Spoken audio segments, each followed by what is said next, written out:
Hello, my silky and my spooky friends.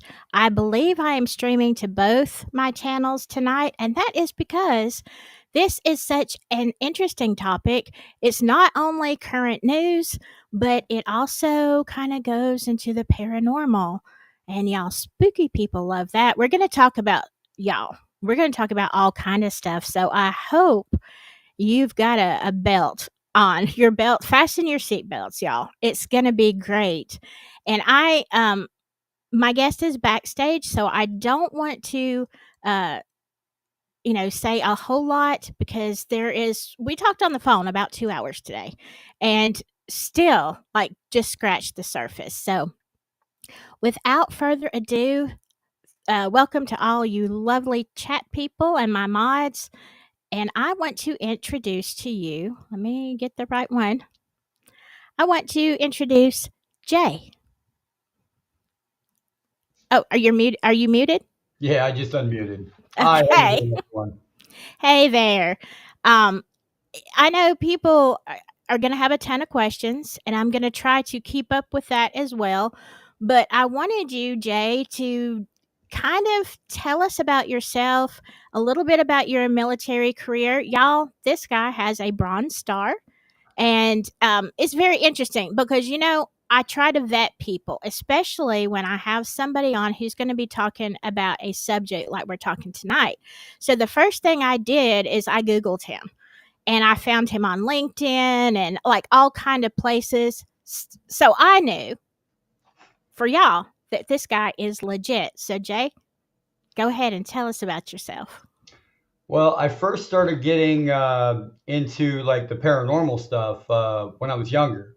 I used to live in this house down in Millville, a real small town, about 500 people.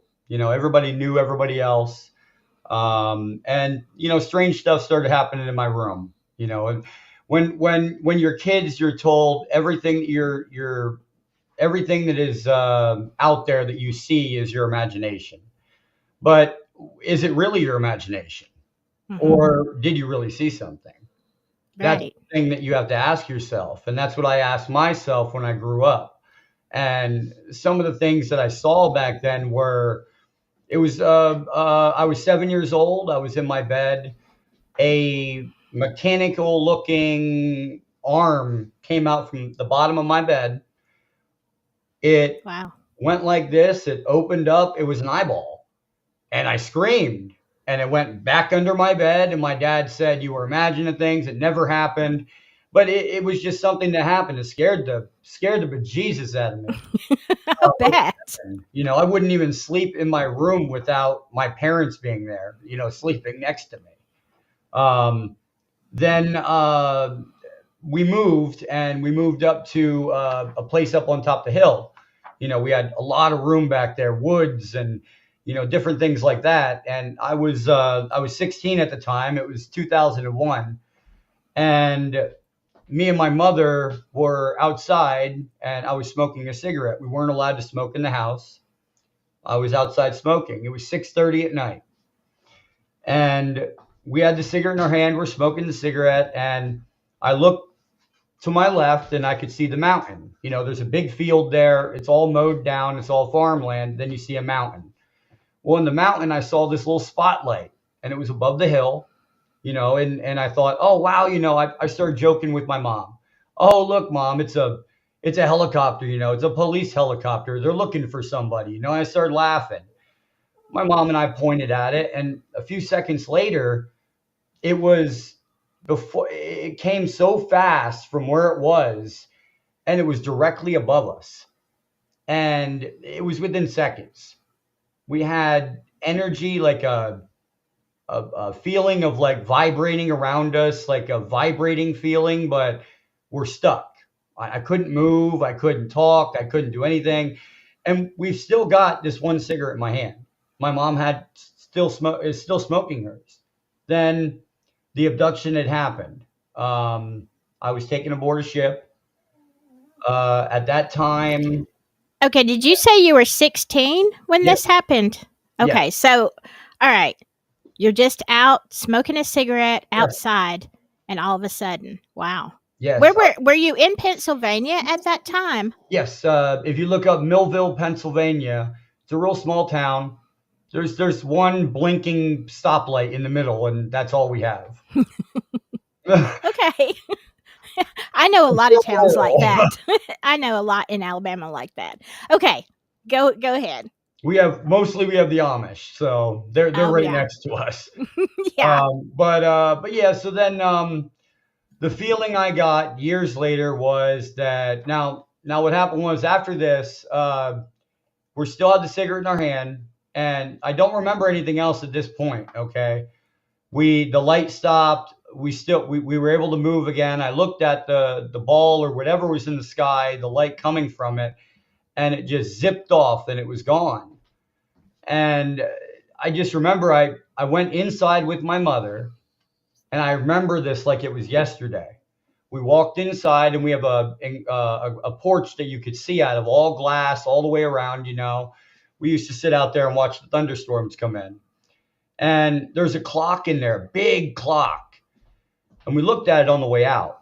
Looked at it on the way in. It's 8:30 at night, not 6:30. We had just finished our cigarette. How did we have one cigarette in our hand for 2 hours?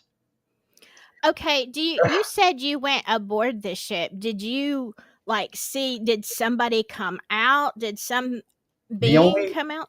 the only thing that I can remember, and I'm still trying to go through the right hypnosis people to go through regression. I've remembered bits and pieces, in my time in the military. I'd remember dreams or this and that, and I would start to piece it together what it was.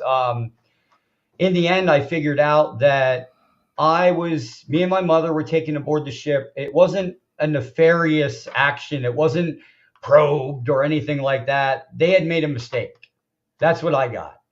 When Really? the beam that they had put on us wasn't meant for humans. They said, "Oh my God, oops." And then they had to get us up there to fix what they did and put us right back. That's the feeling I got. It wasn't Wow. nefarious. It was that they had made a mistake and they had to fix it, before, you know, something would happen to us. Okay. So okay, when you say they made a mistake, do you mean that they grabbed the wrong people No, or the beam they used was not meant oh. for human biologics. Oh, okay. That's what I Okay. got out of it. I was up there, and I remember being on a table, but it wasn't a table. It was invisible. It was like I was floating on air, but I knew I could put my fingers down and knock, and I was knocking on a metal table, but it wasn't there. And then I remember getting up, and if you put your finger, I'm not going to do it, but if you put your finger on the inside of your mouth and you Mhm. feel like how it feels on the inside of your mouth, I reached around the corner of the hallway in this ship, and I just remember that I was touching uh, organic. Like it was an organic metal alloy that it was regenerative, but it was organic. That's what it felt like inside your mouth. And my hand was on it. Wow. I went out into the hallway, and I saw my mother being transported down a chute by two beings on either side of her. I couldn't make out what exactly beings they were, but they were very small. And they went down the chute, and then uh, I remember something touching me from behind and pulling me back in the room. And Hmm. I guess I wasn't supposed to see that, um, but that's what I remember. And then after that, we were put back exactly what we were, cigarette in our hand, still, halfway out or almost out. We were just putting it out as we came in. And that's when we looked at the clock, and my mom goes, "Oh, it's bedtime." I'm like, and I started arguing with her. I'm like, I'm 16. I'm like, it's 6:30 at night. I'm not going to bed yet. She goes, it's 8:30. I'm like, no, it's not. And then she got the aha moment, and my mother just started looking up at the clock and was staring at it. And then I remember standing next to her, and I started staring at it. And we just both looked at each other and we're like, We were out there for 2 hours. How is that possible? But my mom couldn't remember anything at all. She just remembered the time difference. Okay, did you immediately remember when you got No, back into Okay. no, So no, no. how I did that remember come years about? later. It took years, but it was. That's why I say I want to go through regression, and if I do, I'd be more than happy to share my even my regression with the tape with you guys on online because I want to figure out as much as everyone else what happened. Right. Wow. So initially you just have initially time missing. Okay, Yeah. you're out on the porch, you come in, and it's like, that is so weird. There's 2 hours missing. Yes. Okay, so then, but you don't have any idea at this time. Not So yet. then, what happens next? I mean, does life just go on? Like, what happens? Well, at that point, I was 17. Well, I was 16 still after this had happened. And then I started getting into like, okay, maybe UFOs are real. I'm a kid, I just got my first computer. We got it online, I'm the first one to hook it up. And I just started researching everything I could find. Everything, every subject, every brain teaser that I could find, mystic manual, whatever. I was looking at it. And things started piecing together for myself. And then when I was 17, I ran into documents in 2002, actually. They were called Majestic 12. Now, at this point, I don't know if I ran into something that I wasn't supposed to have, wasn't supposed to be online, or I found it by accident. But I downloaded a document and it was full Majestic 12 documents, unredacted from the government. Wow. There was no black lines on it at all. And I had it. I just remember that my brother remembers this as well, too. My brother is 5 years younger than me. So he was 12 years old and I was 17 and I was on the computer. He comes running in the room and I'm looking at these documents online. I'm like, this is a lot of documents, like 75 pages of documents of these oligarchs, if you want to call them, that want to run things from the industrial complex. Uh, Hmm. and I was looking at this and I'm like, wow, this is a lot of stuff. Maybe I should keep this. So I saved it on a disk. And my brother comes running in the room and he was like, Jason, look out the window. Well, there's a dead window right next to my computer that looks out to my driveway. And I look out and I see four black SUVs come up my driveway, come out, Wow. M16s, black outfits. And it was only me and my brother home. My parents Wow. weren't even home. My parents didn't even get a notice saying, we are at your house talking to your sons on national security because he just found something online that he's not supposed to see. Oh, They didn't say wow. any of that to my parents. The only people that remember it are me and my 12-year-old brother. And and it was funny because I only remember certain parts of that incident, and so does my brother. I only remember them coming up to the driveway. My brother said they're in the house. I thought I was really in trouble, so I went out the back window. I remember My getting gosh. wrestled down to the ground, and then nothing. Like I Wow. remember the next day, me and my brother woke up. It was morning, and I don't remember that rest of that day. So those were, would you say those were the men in black? I have heard that before, and I've had incidences where I've had witnesses myself. Won't name the witnesses. I will, as some people say, I will take my witnesses' names to the grave. Right. But some of my witnesses have said that they've been followed, they've been tailed, they've been in front of their house, they've been threatened, they've been their careers have been slandered. Maybe sometimes, okay, you want to come out, right? You want to come out with something right now, and you're like, I got proof of it. Okay, You come out with the documents, you come out with the proof, but then they're going to come out with, oops, we just leaked your PTSD medical record from the Army, Jason. Then it discredits me because of the fact that, yes, I do have PTSD from the Army, but this isn't why I'm seeing these things. It's not because of PTSD, but that's what Right. they'll do. That's what they do to discredit people. As soon as Lou Elizondo came out and said, here's the document. I worked for the government, or I did work. They said, we have no record of him, but he had the document in his hand. They Wow. tried to discredit him. Exactly. Yeah. That's crazy. I haven't downloaded it. There were times early, it wasn't in this vein, but there were times early on the internet that I came across things that I'm sure I wasn't supposed to see. But before I could download it, or I'd try to go back and find it, because, I didn't know. I was Yeah, dumb, you 16, know, and 16 when it started. She's right about that. I and might have been bad on the numbers. I see that. yeah. Yeah. Also, someone asked, Brain Bungler asked, what is regression? So, and Samantha, Okay. thank you. But just for people who don't understand regression, tell us what that is. Okay. Yeah. And I just want to thank Samantha, for checking me on that because I'm not, good with numbers or whatever. Thank you. But regression is when you go under a hypnotic state where you are in a REM sleep and you can pull memories as if you're there walking it in that time.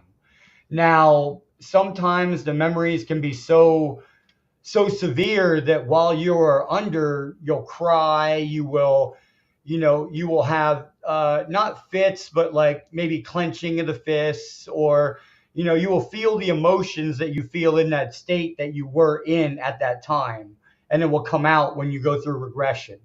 It's more like seeing things from the past in your memory as you're walking through it. They go through and they put you under, and then they will walk you through a memory and say, now remember this day and this time and this hour when you were sitting here. They'll direct you to the time that you want to be at, but after that, then it's you actually playing like a videotape in your mind of what you remember, and it comes out of what you see. That's like a lower form of sleep. It's almost like when you are asleep and you actually sleep talk. That's another version. You're in that REM like sleep to where it's not REM and you're not asleep and you're not awake. You're between awake and asleep, and that's when you can remember things from the past using that. Okay. Um, okay. So, gosh, I have so many questions, but tell us a little bit about your background, your time in the military, and let people get to know you just a little bit. Okay. I was 17, and at this point, it was the Twin Towers. They had gone down. I was in the school. I was in Columbia Montour Votech, training to be computer repair, A+ computer repair, Microsoft certified. And at that time, I saw the Twin Towers go down, and I I was emotional at that point because I all the screens in the school turned on, and everybody looked at it, and I thought, well, that's a movie. That can't be real. And then I Mhm. found out that it was real, and that jump started me at the time. I immediately I did leave school at that time, but I had a plan. I went from I left school. 1 month later, I got my GED. 1 month later, I was in the Army. I was my first duty station was Hanau, Germany. I was with the 130th Combat Engineer Unit, and I was the Chemical Battalion officer for NBC. It's Nuclear, Biological, and Chemical Officer. Pretty much, if we went into Iraq, I protected the troops against anything that was used against us. And Then while in Iraq, I was on a convoy support team. We got under fire. This is how I earned the Bronze Star. I saved a 2-star general. He got knocked unconscious. I was the driver of the vehicle. I was the only one conscious. I drug him back. We were under fire from multiple sides. And after that point, I got back into the car, or the Humvee. It was an up armored Humvee. It was 1151. Had air conditioners on both sides. We rolled good when we went out. It was up armored. And it's a mistake, and something that I take to heart every day. But there was people that were injured that day. There was people that, nobody got killed, but a lot of people got injured. And after that, I got back to the Humvee, and I had noticed that I had a piece of metal sticking out of my knee about that far. Oh, wow. And it was the adrenaline rush, I guess, that when I was able to get the guy back, pull him back by the back of his LBV, load bearing vest. It has a little notch on the back of it that you can grab in case of emergencies, to drag a person. And he went back to I got him back to the vehicle, and we got back to the base. That's when I noticed what had happened to me, and then I got flighted back to it was let me get it right, Heidelberg, Germany, to the emergency medical center there for injured vets in combat. As soon as I was out of that, as soon they gave me a choice. Do you want to? You can stay back with your unit back in Germany here, or go back, with your convoy team. I chose to go back. I said that's people that I've trained, and I'm not leaving them out there without me. But Right. that's how I got the Bronze Star. And then once I got back, I floated around to different duty stations. I went to another one in Germany called, let me think if I get it right here. It was the Vilsec Army Airfield over in Wiesbaden. And it was an Army airfield that was used by the Army and the Air Force over there. And we also had one up in Heidelberg, but we used the one that we had joint base. The one up in or the one farther up from us was a joint base by, another country. This one was actually ours with Air Force. It was Wiesbaden Army Airfield. And then from there, I went to Fort Bragg, North Carolina, to the 101st Chemical Battalion. Then I was a sergeant down in the 20. Well, my finishing duty station, I was in the 204th MI Battalion Aerial Reconnaissance Unit. We did. Can't get into a lot about what we did in that unit as far as everything that we did technical. The only thing I can really say is we had high-tech aircraft with high-tech video and audio and photo surveillance, and we went to we were helping South America at the time with the drug lords. They would pop up everywhere with different fields. We would go over, spot them, land, burn the field, and leave. And Wow. that's what we did when I was down there in South America. Then came back, and then I worked with. Since I was injured, they didn't want me to go out anymore.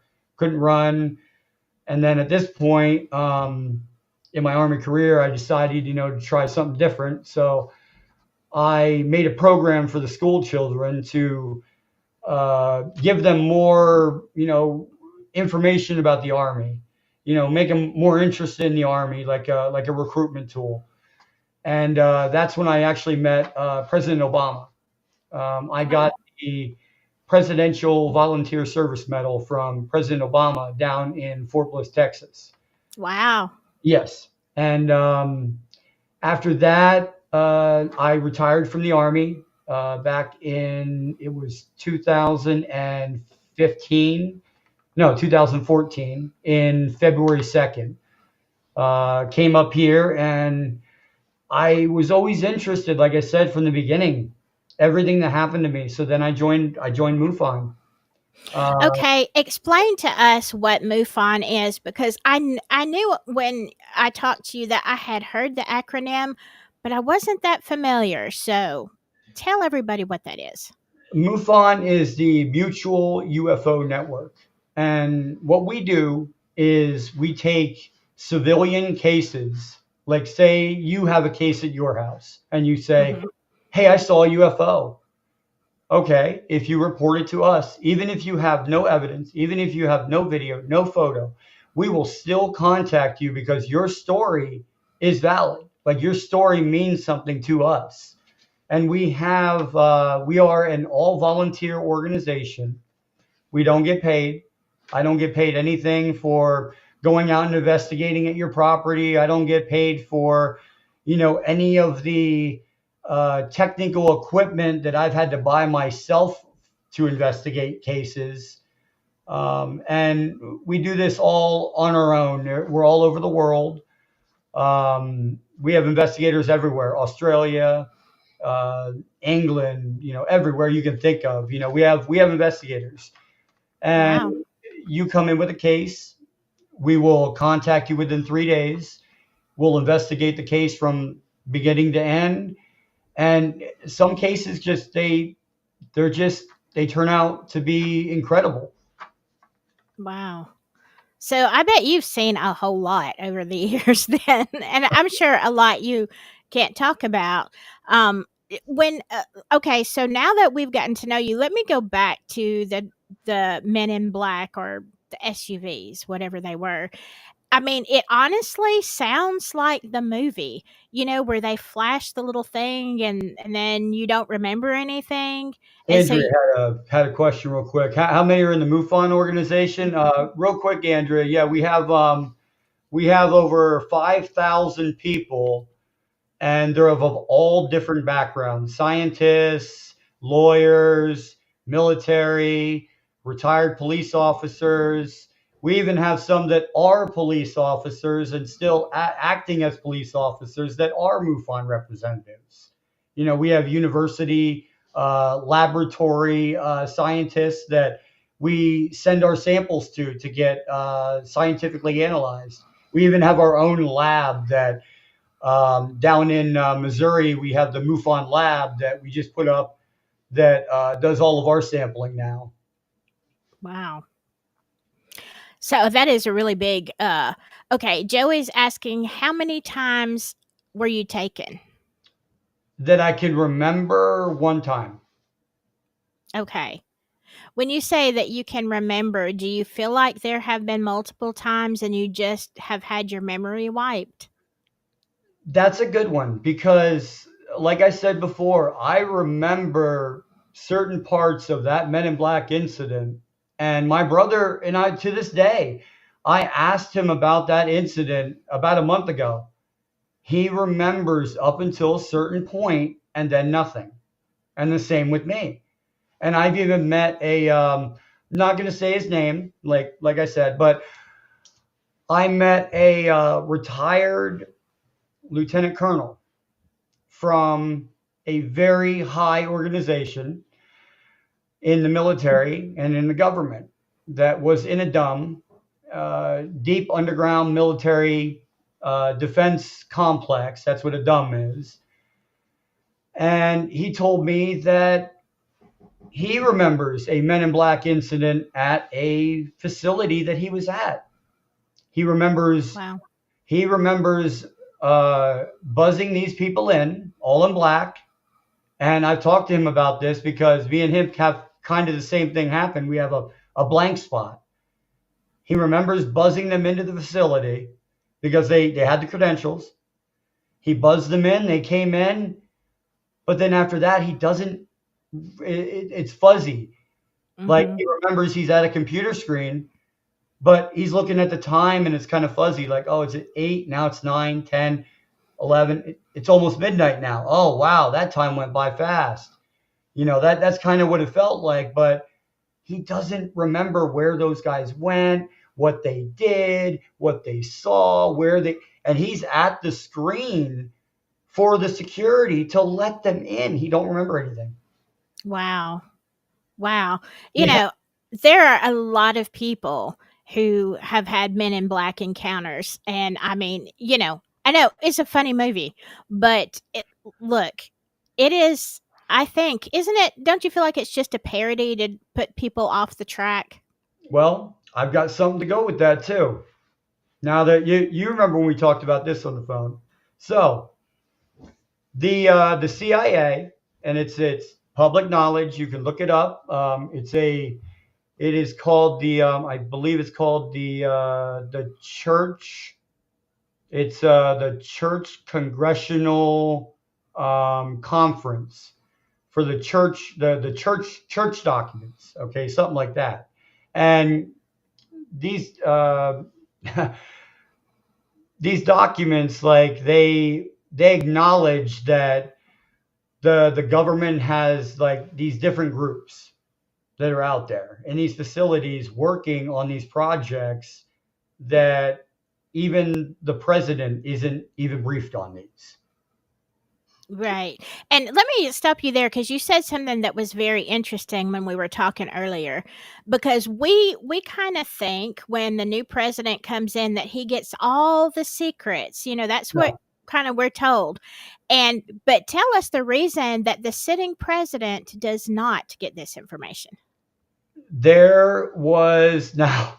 This is the funny part. Okay, so um, back in the 50s, there was a document that was signed. I'm not sure now. Somebody on the channel can probably check. Back in the 50s, there was a document signed. It was the National Security Act. It was kind of like the president at the time signed an action after Roswell. Okay, after Roswell happened, it was Eisenhower. That's who it was.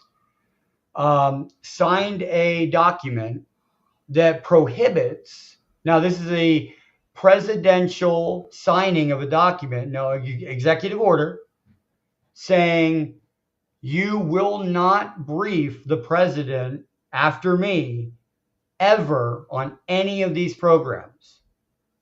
Period. And why? Because the president isn't a lifetime appointee. Okay. Hmm. They okay. Key example point. You can look in the news. We have David Grush that came out with all of these places and said, we're going to tell these congressmen where to go, right? Those congressmen came out on the news and said, we went down to that facility that David Grush told us about, and they drew guns on us. The congressmen, they drew Wow. guns on the congressmen and said, you do not have clearance to enter this building. And they said, I'm on the National Security Advisor panel for Congress. I have authorization. And he said, I'm sorry, sir. No, you don't. You're not a lifetime appointee. You are Wow. you are a revolving office, meaning Congress does not get briefed because it revolves. Other people get in there that have other opinions that they don't like. So they're not going to brief them. But they will brief the people that they see fit to keep them in the loop so that they can get the money they need out of Congress. Okay. I mean, that makes sense, especially as politically charged as our nation is. If you don't want people to I know just, everything. I just thought it was funny. I just thought it was hilarious when those congressmen got in front of all those newspaper, televisions and said they wouldn't even let us in. I'm like, I see. David Grush told Yeah. you, like, you're not going to be able to let in. And then here's the thing, okay? You can find out what the program's called. Okay. I could tell you a million programs right now. But as soon as I tell it to you, the next day, they're going to change the name. So Wow. when these congressmen get told these names, and yes, that's who it is, Eisenhower, thank you. But uh, oh gosh, you got me off topic now. Yeah, but okay, but Eisenhower, let's get on that. Eisenhower warned about the industrial complex and said that, pretty much the industrial complex will is what we need to look out for. It's not us. It's not government that is the problem because I tell you, when I went into the army, I swore, to protect all enemies, foreign and domestic. I swore that, to the flag. And if anything, anything would happen, I'd do anything I could for the country, regardless. But these people, they think that they are above the law. Okay, if you're a police officer, okay, they might hint you in on their plan because they have a base in your area. They're like, okay, anybody comes up here, we need you to take care of them and make sure they don't come back. So you get a trespassing fine for being on government property, but you really found something you shouldn't have found. But the police chief knows. These people know. Congressmen don't know. Okay, they're not a lifetime appointee. The president doesn't know. He is not a lifetime appointee. Okay. Um, Now, the people that are in these programs, most of them are retired from some military or other. And I mean other, meaning that we have had people from Germany in World War II, Operation Paperclip, to where we had Russian scientists that literally had war crimes against them, and we did not press charges against them. We sent them to the United States, these scientists. We gave them jobs, new names, new identities, and they worked for us. They got paid. These Russian scientists that committed war crimes in Germany. Why? Because the US wanted this new technology, whatever means necessary. Okay, and I know Andre was bringing up Dr. Stephen Greer. I know He- we talked a little bit about him today. yeah, I got into his work a little bit ago, probably about maybe a year or two ago. I started listening a little bit into what he had to say, and it does make a lot of sense. And I'm not even talking about theoretically. I can actually prove some of the stuff that he's saying. Um, Whenever you go into, let's say, get a CAT scan or an EKG or anything on your brain, right? What are they measuring when they do that? They're measuring electrical activity in the brain that shoots out from your brain, right? Hmm.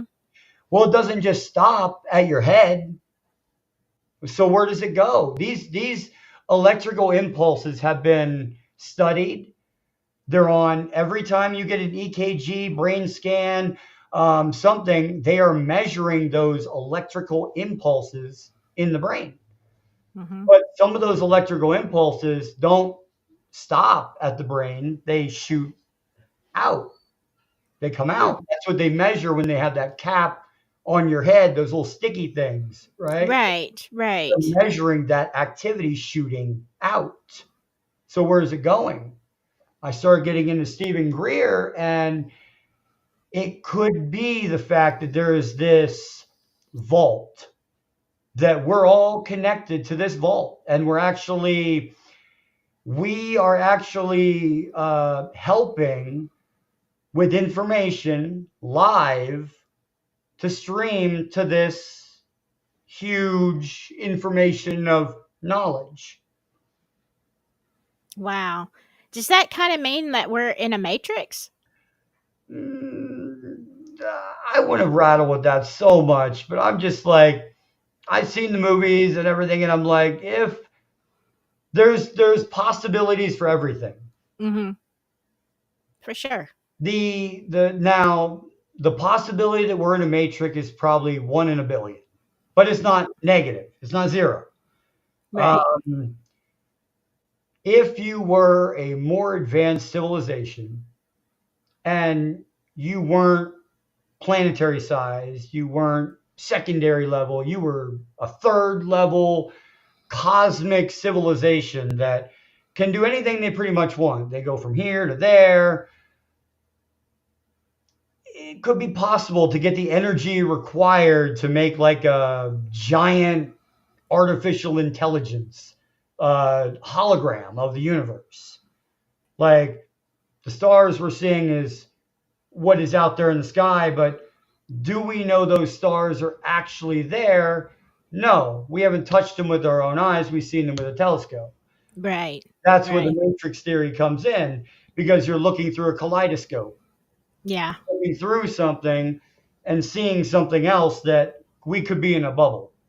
And Yeah. it's proven that um, in certain instances, if like the Big Bang happened, everything is still really expanding and still in that bubble, even though it's ever expanding, it's still a bubble. Hmm. That's very interesting. I want to go back to a couple of comments. One by Joey. Um, and he says that I know, Joey, you told me, I think on the last live, that you had been abducted, but where can they go? And you can type it in the chat if you want to, Jay. Like, who can they report this to if they want to? If they've had an encounter that they would like to tell or have somebody investigate, where do they go? I think I'm trying right now to type in there and it's not letting me.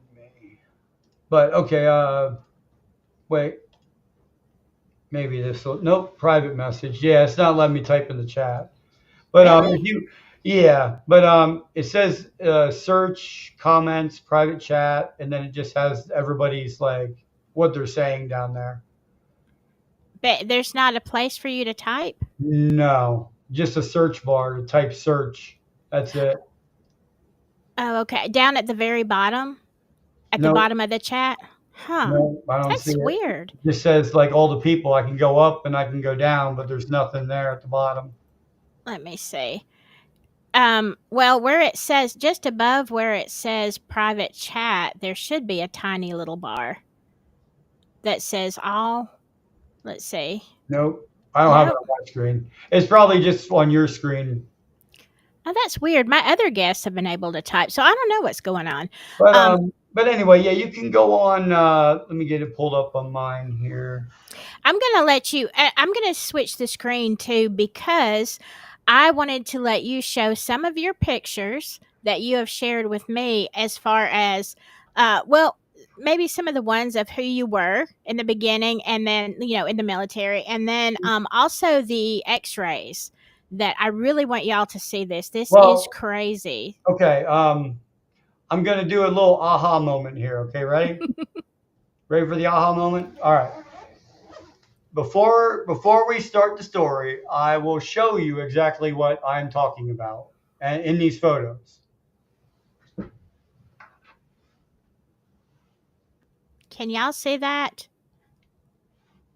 That little dot right there?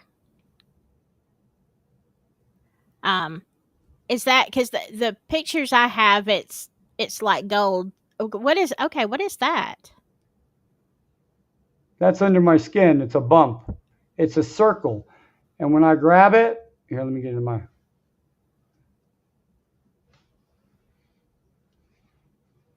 Okay. I can actually pull it out of my skin, and it's a circle. I can rub it in my hand, and that right there is just a circle inside of that skin. But I'll show the photos. It'll actually be better with the photos. But I just wanted to show your guests that I'm not kidding. I actually do have an implant in my neck, and the VA has done even the VA has done X-rays on it, and they will not take it out. Okay. Why won't they take it out? I've had every doctor. I went to 4 different doctors. The reason that they give me is, does it hurt? I said, no, it doesn't hurt. And they said, well, here's the problem. The problem is that it's in a critical part in your neck, on the side of my neck here, right above my collarbone, about maybe a half an inch up. That's where it's at. And it's actually underneath of my veins. Oh. So then when I pull it out, I pull it from underneath the veins. I can rub it. And then when Ew. I let it goes right back under my veins and you can see a little bit of it. But they won't touch it because of the fact it's in a critical part in my neck. They said if they do anything in there and it doesn't hurt, they don't want to disturb it. Now, if it starts hurting, yes, they'll do something about it. They'll do it immediately. But they said that if they go in there, there could be a chance, just millimeters, and they could nick any of these veins in my Yeah. neck and I won't feel anything anymore, or I won't be able to walk, or, I might die. That's why they said they won't do it. They won't even touch it unless it hurts. But, Wow. and it hasn't hurted. Like it doesn't hurt, but it's magnetic. Okay, I'm gonna let you share your screen and let you, because I want people to see the pictures that you sent me of the X-rays and where you can see. I mean, definitely a foreign object in there. All right. So first, I will show one of the marks that was on my skin that I had back when I was, oh God,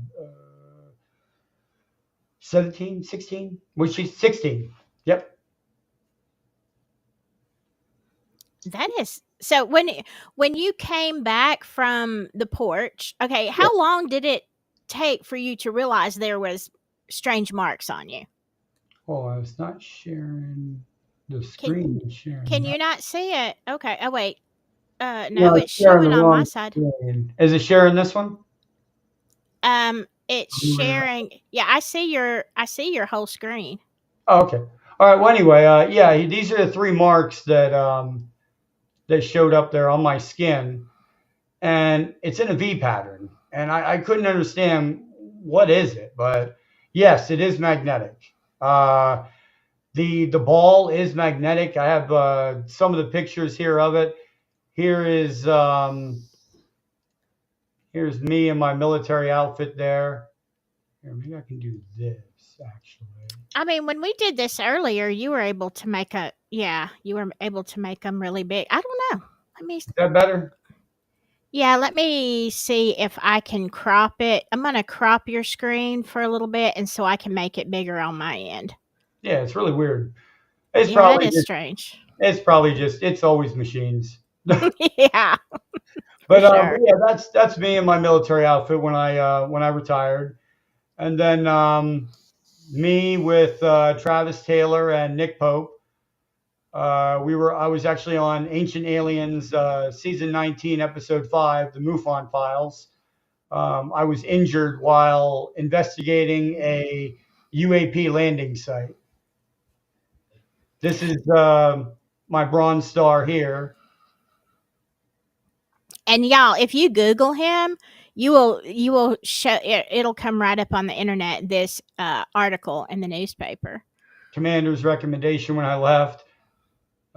This is my recognition of training. I wanted to actually bring this one up because uh, I can talk about it now. It's after that time, but uh, this was actually a military outfit that I was in charge of, not in charge of, but briefed on, that I was read into.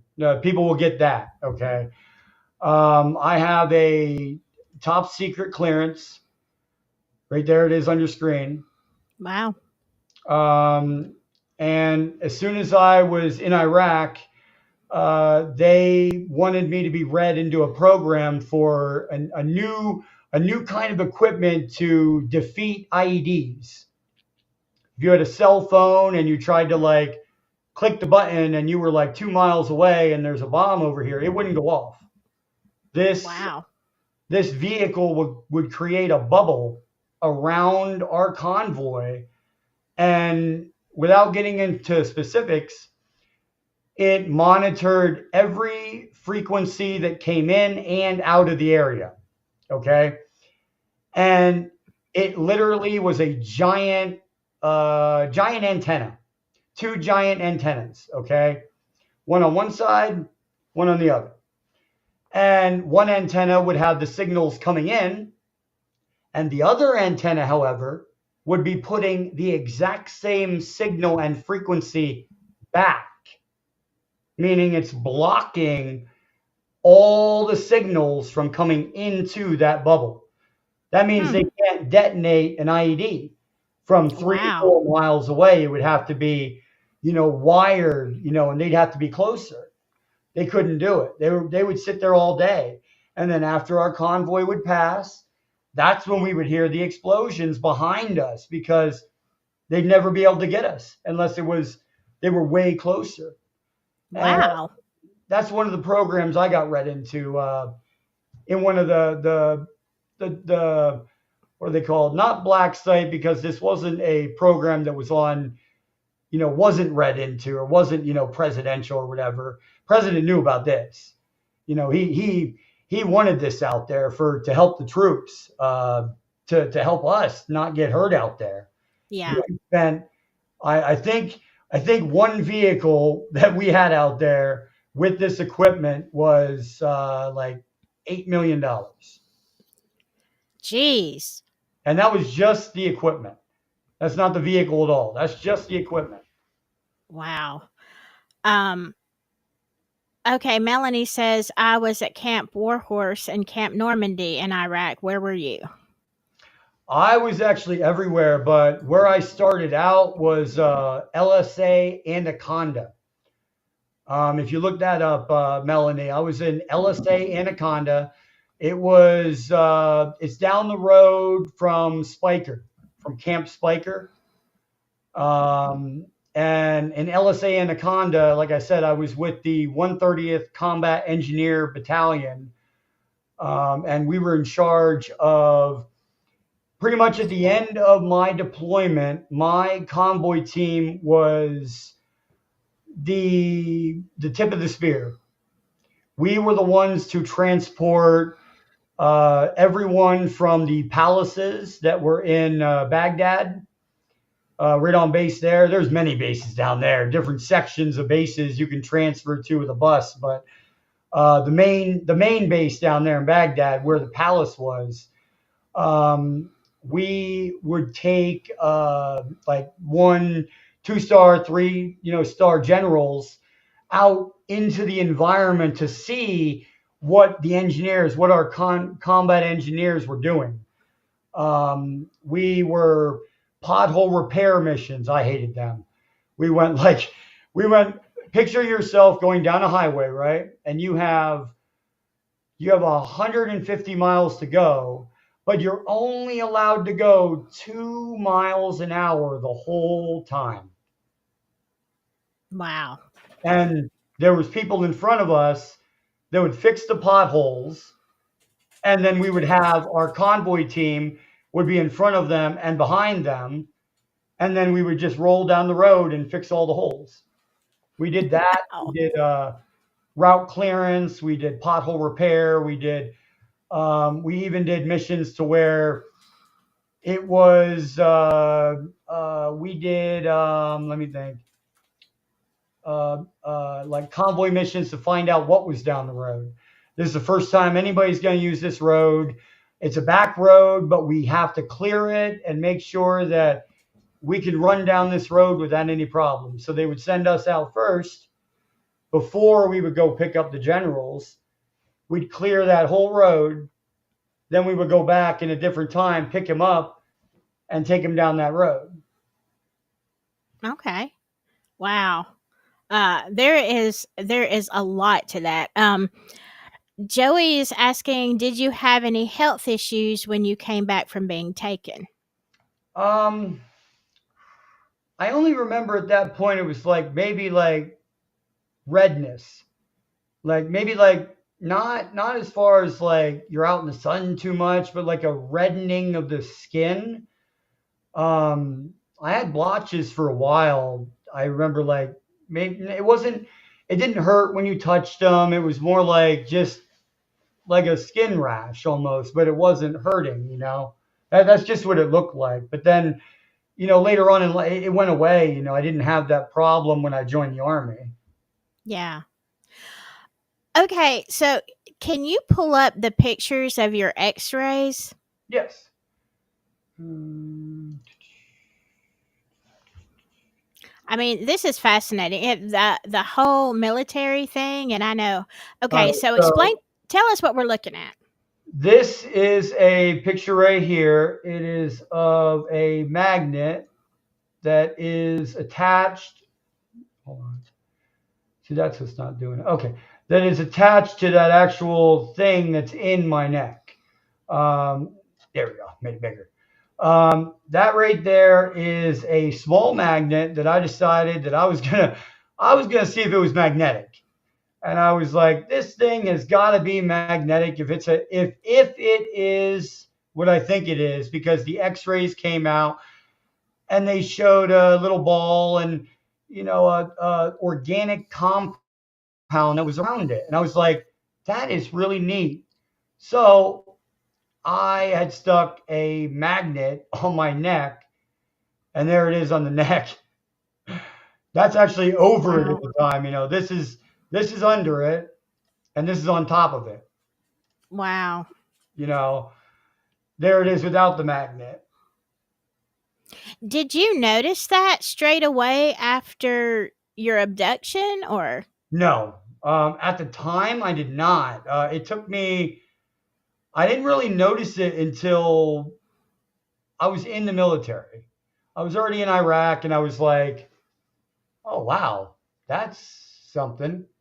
And I went in to get it checked out by the medics, and they said, "Well, it doesn't look like anything to me, but back then I was, okay, wow, I got a splinter. Let's go. Whatever.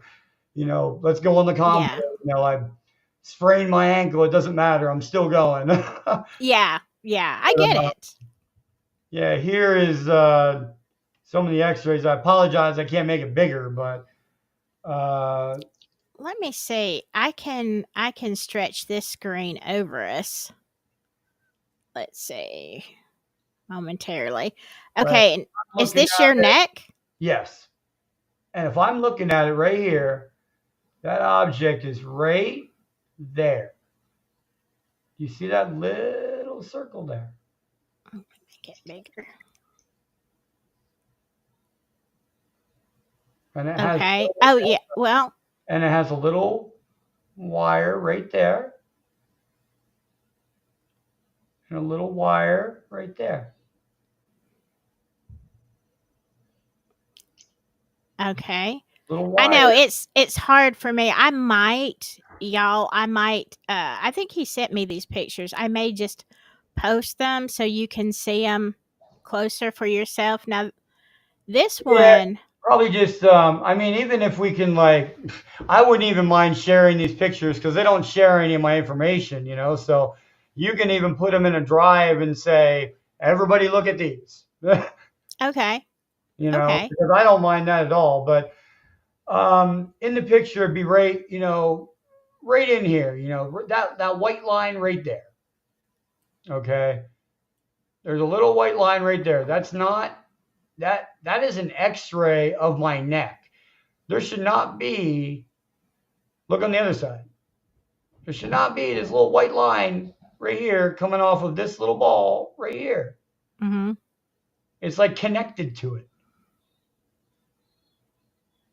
Hmm. Then let me see here, like right in here.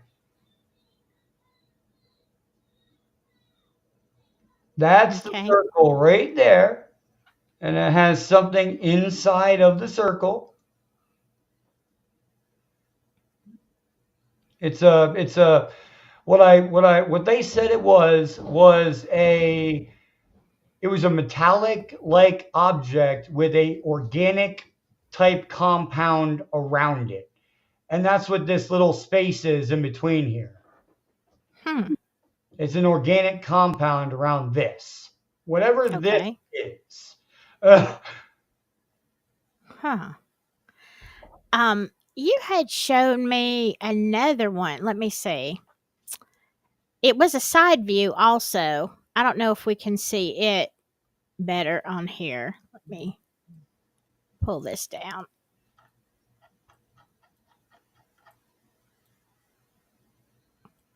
Trying to find it right now. But I think that's where you showed where you stuck the magnet to it, maybe, or I don't Oh, the know. side view. You wanted that one up. That one right there. Well, it was kind of like that, but it was an X-ray, and there was some kind of I don't know. Let It me looked find, very odd. let me find the X-rays, and then you can tell me which one to stop on. This one. No, not that one. That's the side view. Maybe it's just that it's so much clearer on my computer. It might be. It might be because it's so small and everything else, but it's pretty much, you can see it in the action in my neck, Right. Right. So, let me ask you, yeah. I wish I could make this. I will. I'll post these. I'll probably put them on my community page, the ones that but you can kind of look from the live stream now if you know where you're looking. When you see the pictures, you'll be able to see it a whole lot better. Um all right. So let me ask you this. I'm going to make this smaller so Yep. you can keep sharing. Okay. So when did you feel like you were at what point, I guess, did you start to think, I think, was I abducted? Because you said Many you years, lost the time. many years Okay. after the military. So what prompted that? MUFON actually. I, was telling my story to a friend of mine that was in MUFON, and he had got me interested. And he said, "Oh, well, you had this experience. You should be doing the investigating. You've had personal experience with this." And I said, "Well, Mhm. okay, maybe I'll look into it." And then that's when I looked into MUFON. I joined as a field investigator, and then I moved up the ranks. Now I'm a section state director for the center of Pennsylvania, pretty much. Wow. Um, was it? I guess I'm trying to timeline wise. You said it was after military, but you started talking to MUFON, and then did you go get X-rays because you already knew there was something strange in your neck? I mean, I went to the VA afterwards. okay. When I got home, I was like, well, they checked it out downrange, but I just want to, I'm just curious, because I've never seen nothing like this. And I was like, well, I just need to go ahead and get it checked out. So I went to the VA and I had x-rays done. And then that's when they told me, they said, everything that they had told me after the x-rays had come out. And that's when they told me it doesn't matter. And I remember distinctively the doctor from the VA told me, it doesn't matter how many hospitals you go to, they are not going to touch this. And I Wow. did. I went to 3 different hospitals. They won't touch it. Wow. Well, that's kind of like if y'all who are regular to the channel, you know that the interview I did with the MK Ultra survivor, Carol, and I kind of thought she might be in the chat, but she might be working tonight. That's a good one. Yeah, she has, oh my gosh, her story is horrific, horrific. But she has like literal, and she just shaved her head so you can see the wires going. Ooh. Yeah. And going on the outside of her brain, the skull, like you can see it, but that's kind of the same situation she's in. They cannot be removed without, No, damaging her to the point no. of death. And the weirdest one that was ever, there was one that there is one doctor that I can never get a hold of or anything. He doesn't do it anymore, I don't think. Um, he was in a university, and they started sitting there, and this doctor would perform surgeries and get these implants out and get them tested. Mhm. There was one like mine that he had tested that I was trying to get a hold of him for because I wanted this out. If he could take it out, take it out. I want to see what it is. And he pulled out pretty much the same thing. It was a little ball and it had a little organic shell around it, and he would poke it and everything, and the organic shell would like move, and it would like start to move around and stuff, like it was like had Ooh. had like rhythm to it or something. It was alive, and I don't know. It was weird. But this guy did a lot of that, but it was weird. Do you ever have, because of the implants, do you ever have any kind of electronic interference or anything that is bizarre that happens frequently? EMF meter. Okay. Uh, Normally, background EMF meter, okay, it will come up with a reading of around 5. Reading in my neck is around 60 to 75. Wow. And I have the multimeter right here in my house. If Melanie, I'll actually post a clip of it, of me with the multimeter up to my neck and reading it. It'll be in the folder. I'll get Okay. it to you afterwards.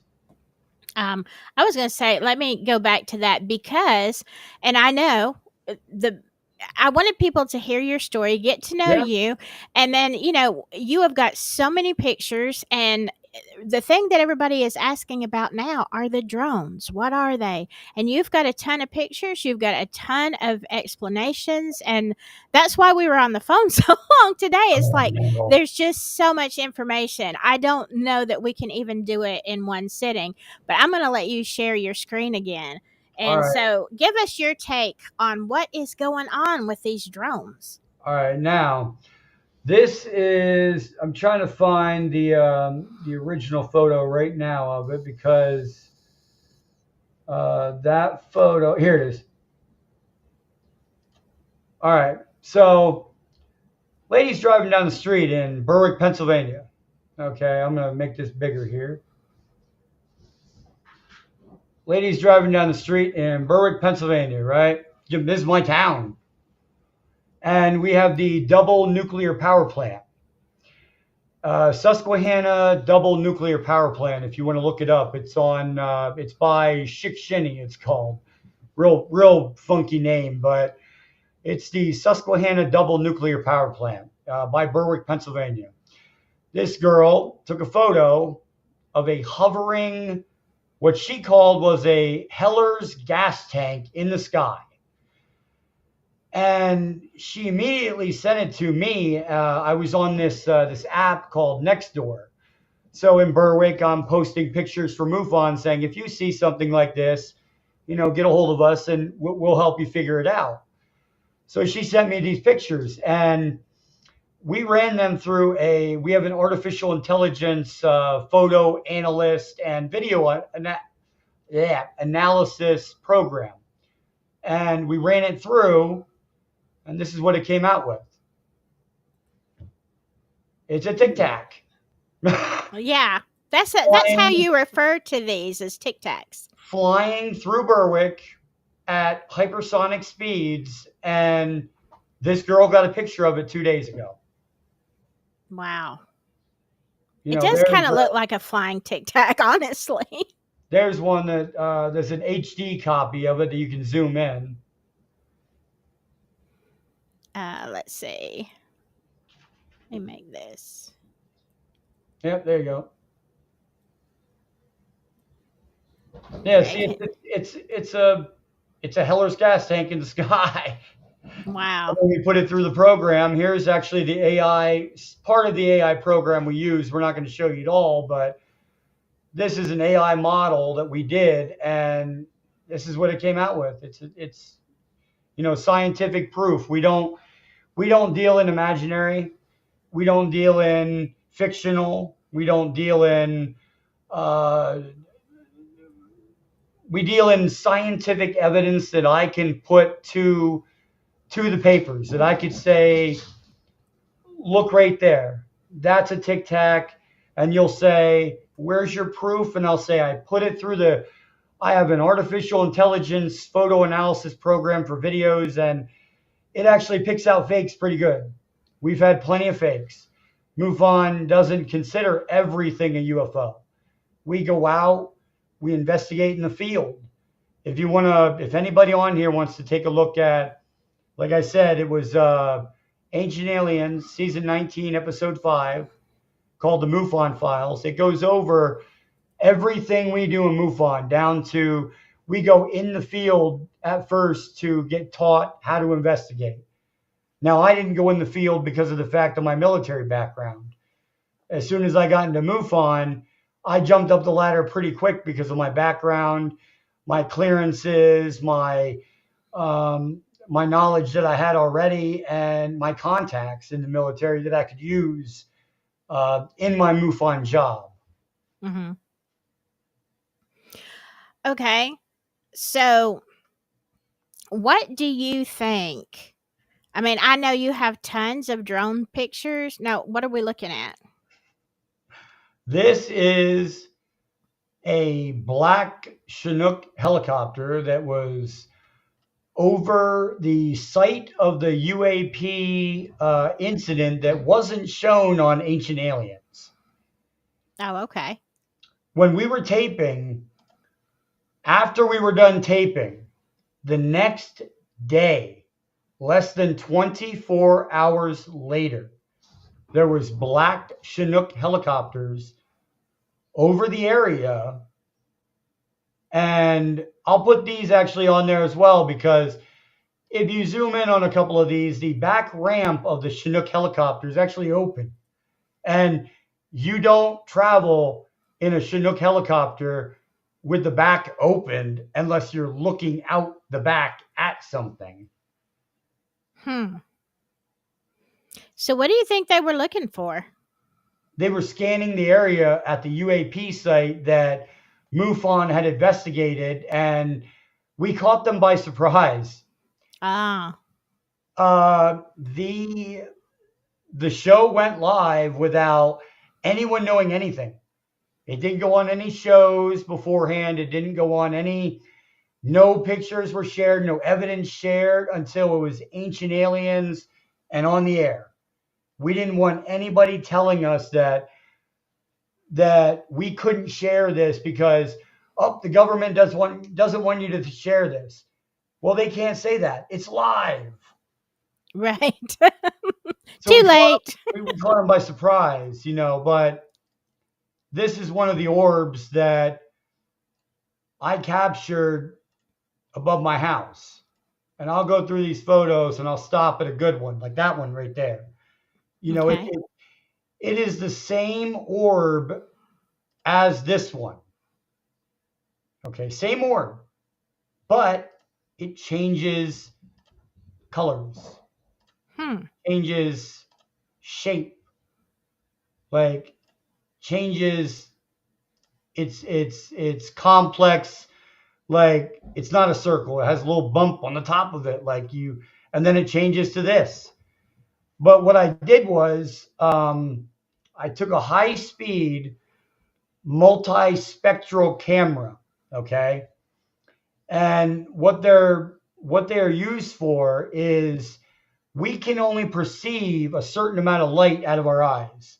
We can't see X-rays, we can't see gamma rays, we can't see, we can't see a bunch. We can only see out of a certain spectrum.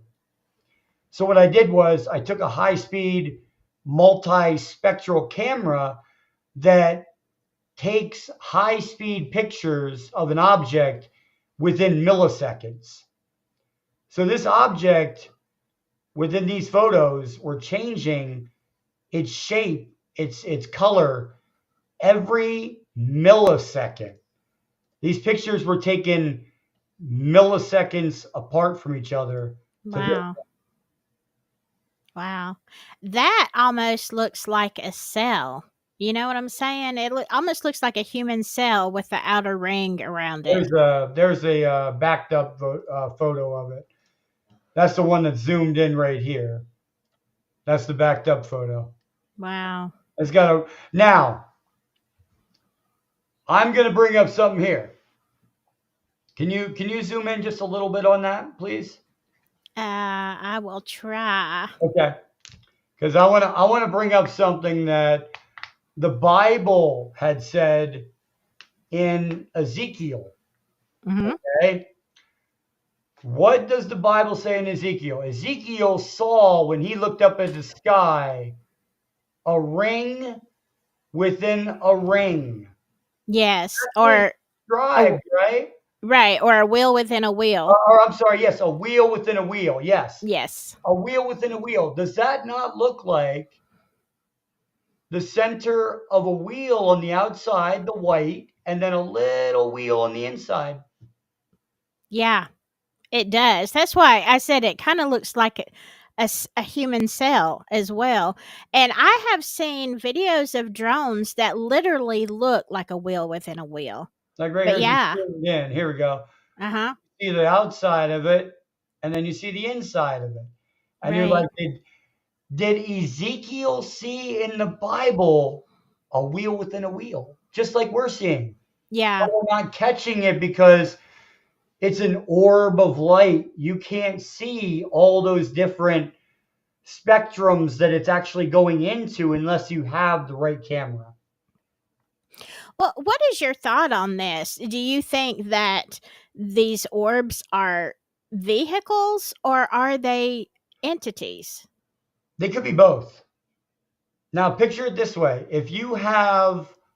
um, if you have the technology to bend space and time to come in here, and this is actually proven. Well, not I won't say proven. Okay, it's a theory. It's the Einstein Rosenberg bridge. Okay, Mhm. and it theorizes that if if you have a piece of paper, okay, and you want to go from point A to point B, the best way that we know how to do it is a straight line, right? Right. Well, they don't have to do that if they use the Einstein Rosenberg bridge, okay? The Einstein theorized that with enough power, you would be able to, let me get it here and here.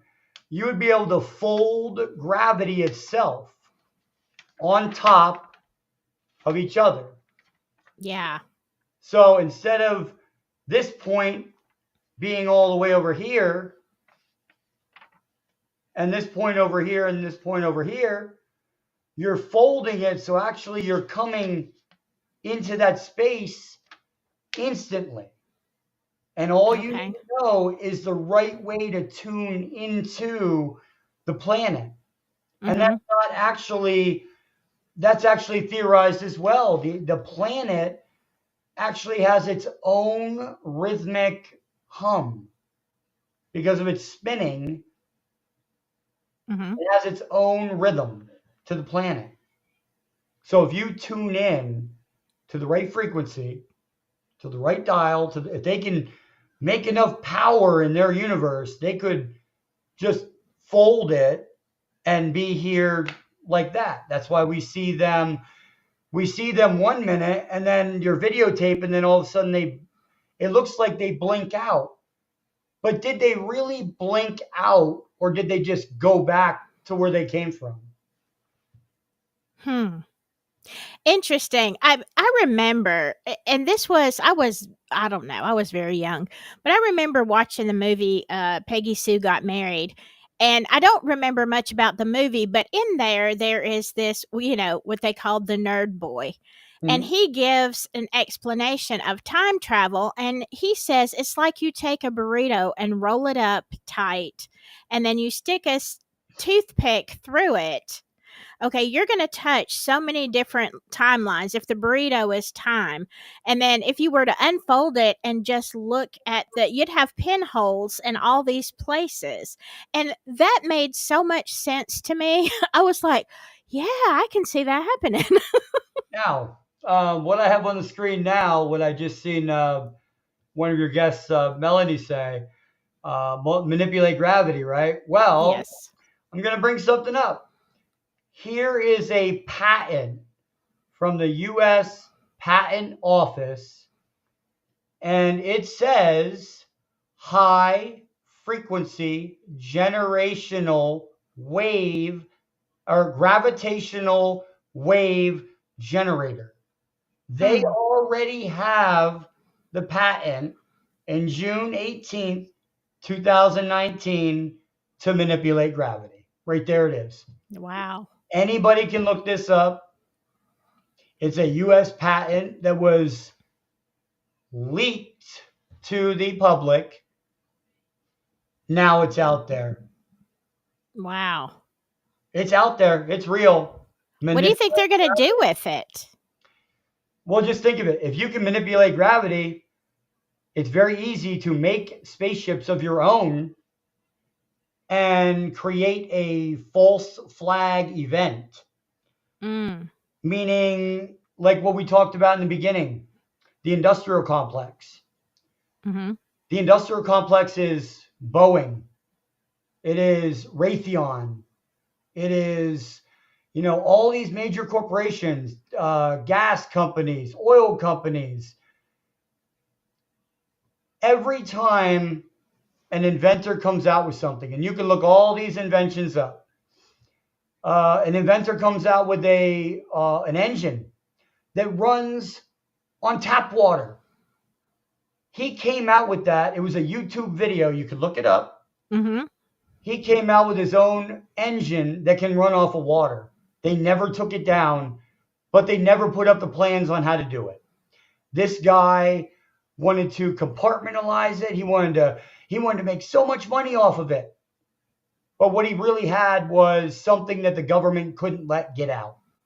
So what Right. happened was, as soon as he came out with that water engine that ran, he showed people. He went to the sink in the YouTube video, got tap water, went to the engine, poured it in, started the engine up, and started going down the street in his it was a hydrogen powered car that he figured out how to separate the hydrogen atom in the water that you drink from the sink, and it would Wow. separate it into another section, and it would be hydrogen. So your car actually runs on free hydrogen that you're taking out of the water. Right. But the Never. powers that be. Yeah. I remember cuz I'm old, decades ago, I had heard many stories in my area of a man who had found a way to make a car run, and this was way before the technology we have today, but basically make a car run on water. That man disappeared. Yes. Um, and so, it's not surprising to me to find this because look at the big oil companies. They're not going to let this happen. There's too much money in fossil fuel, you Yes. know? Yeah. Well, the fossil fuel industry is the reason why we have the problem now. Okay. Somebody comes out with a new invention. I'll make a key example that everyone knows about. Okay. Tesla. Yes. Tesla comes out with an invention, right? And he says, I have figured out how to tap into 0 point energy. And that is, the energy the earth creates by itself. We have molten lava, steel, liquid, all these metals in the core turning. It's also magnetical. That what is what Mhm. creates the gravity. That's what keeps us on the ground is the core spinning with all these different molten lava metals that are in there spinning. And it just it's funny that like that is what keeps us to the ground, the gravity. Right. And that is what they do. They can manipulate that gravity that they see on the earth. And that's what I was talking about, instantaneous travel. Oh, wow. So, okay. I know you have so much because you even had a photo. Let me go back to where you can share your screen again. Let me find it. There we go. Uh, Yeah, I was going over to show you some of these photos that I have. Now, some of these are just, I'm going to go over some of these patents that are out there. Let me see here. Okay, here's one. This this little this little contraption here on this desk. Okay, the one law of thermodynamics. Okay, Mm-hmm. you is what they say is that you cannot get more energy from what you put in. Okay, that is a law that is a law of the world. Not a law of the universe, a law of our planet, a law of what we understand now. This guy figured out here with just this little contraption here. He would put in one amp of electricity. And with this contraption that now has a national security patent, you can't see it. It's national security. I was lucky to get these photos off of, a website that I had found that he still had out there. He put 1 amp into this machine through this cable. And what he got out of it, he ran his entire workshop, his whole house, Wow. his whole farm off this machine. Wow. And this is one of the inventions that went to Stephen Greer. Okay. This guy showed Stephen Greer this invention. And this is actually in one of his lectures. Okay. This is the guy that came to Stephen Greer in 2000. I think it was 2019 or 18. He came to Stephen Greer and he said, I have the invention that will change the world, 0 point energy. I can get more energy out of something that I put in. And he said, I need you to give that to me now. And this guy said, well, no, you can't have it. I'm going to make so much money off of this. You can't have the plans for it. It's mine. Mm-hmm. He said, well, can't we come to an understanding, Stephen Greer? I want to make money off of this. And he said, well, you're not going to make money off of it if the next day you're not alive. Right. And he decided to make a patent. He wanted to make this patent. And he put it to the patent office. Well, the patent office has agents that work there. Mm-hmm. And if you right now put in a patent for anything that deals with energy, power, or propulsion, like a new engine, it goes through a separate department in the patent office that has CIA agents working there that say, oh my God, this invention right here on the screen, that is a national security threat, because if that ever came out, the oil industry would go broke. Exactly. Overnight, these executives would have, their stock would be zero the next day. Yeah. Because we have free energy now. But Right. that is what happens.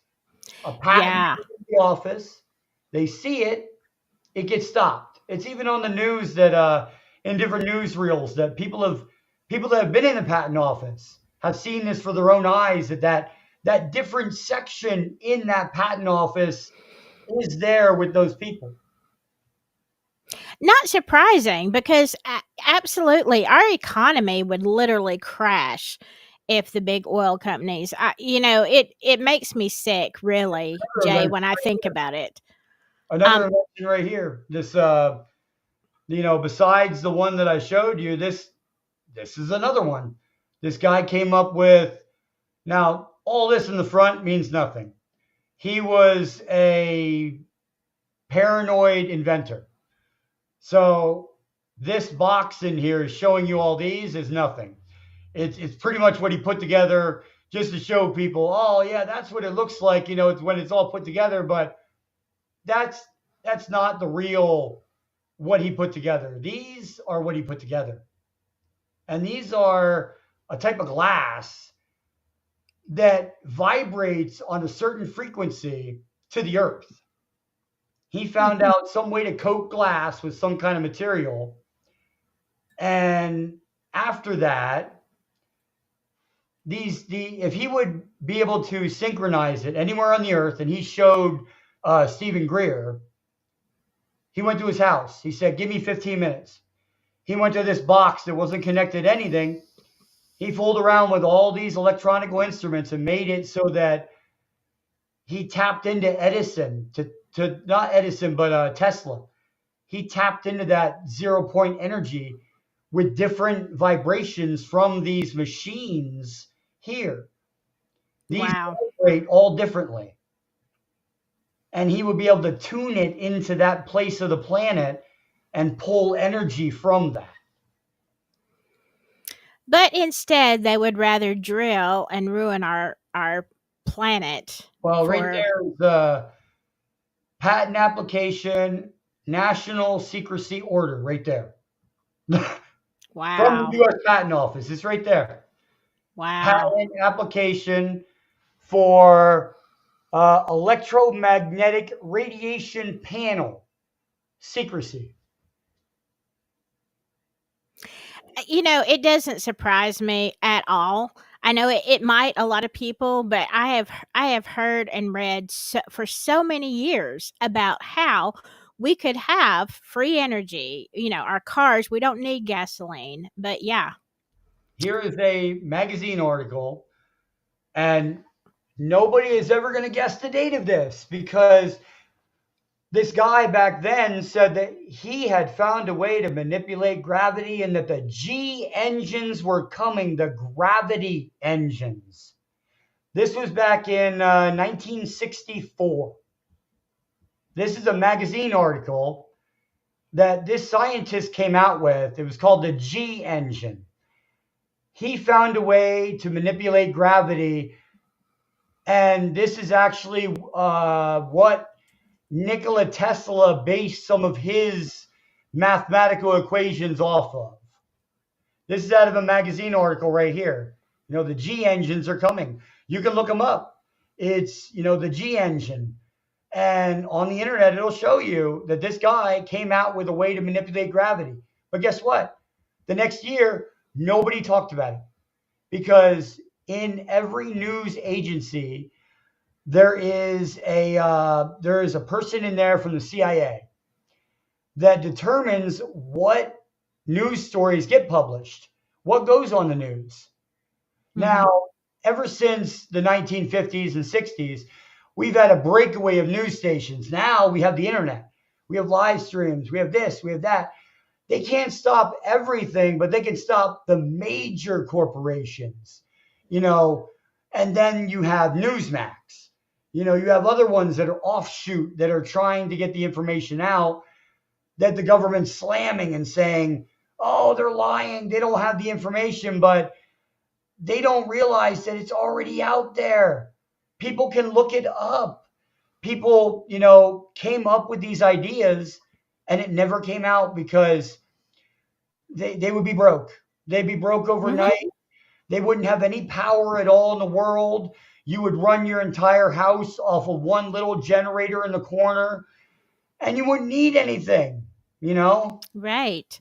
Right. And the powers that be are never going to allow that. I mean, it's They're just different patents I'll put up on the screen. okay. And also, I had a question, I think from Adjusted Fate earlier, when we get back into the aliens, an Yeah. explanation to what you think the whites are. The white aliens, Yes. the tall whites, I guess. I know I've heard about the grays and the whites, but I don't know the difference. the tall whites are us, I believe.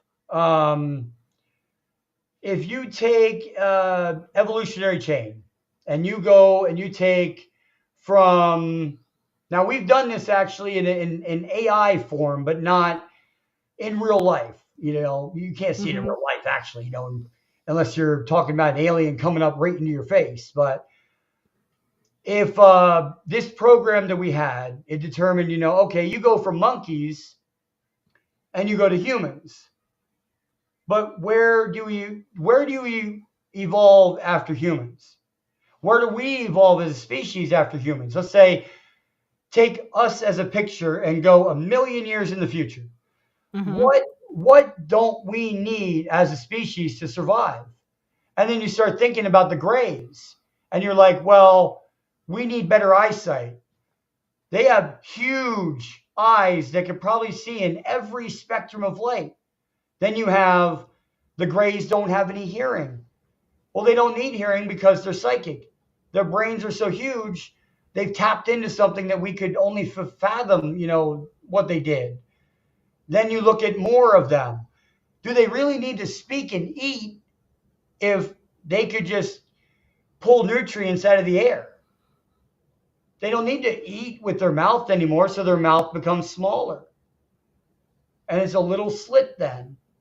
They don't need to talk to you because it's brain to brain transfer. It's psychically transferred to you. It's like you're hearing it inside your head, and it's not a dream. It's another voice. It's not your hearing voices. It's coming from somewhere else out there into your head. Right. I did hear, and again, I haven't studied on aliens nearly enough, but I did hear something the other day, and I cannot remember this man's name, but his whole thing is he said he was from the future, and that the Greys were us. I That remember that. and I I remember mean, I was like, "Oh my god, I don't want to look like a gray," but I mean, and I enjoy eating too much to I really do.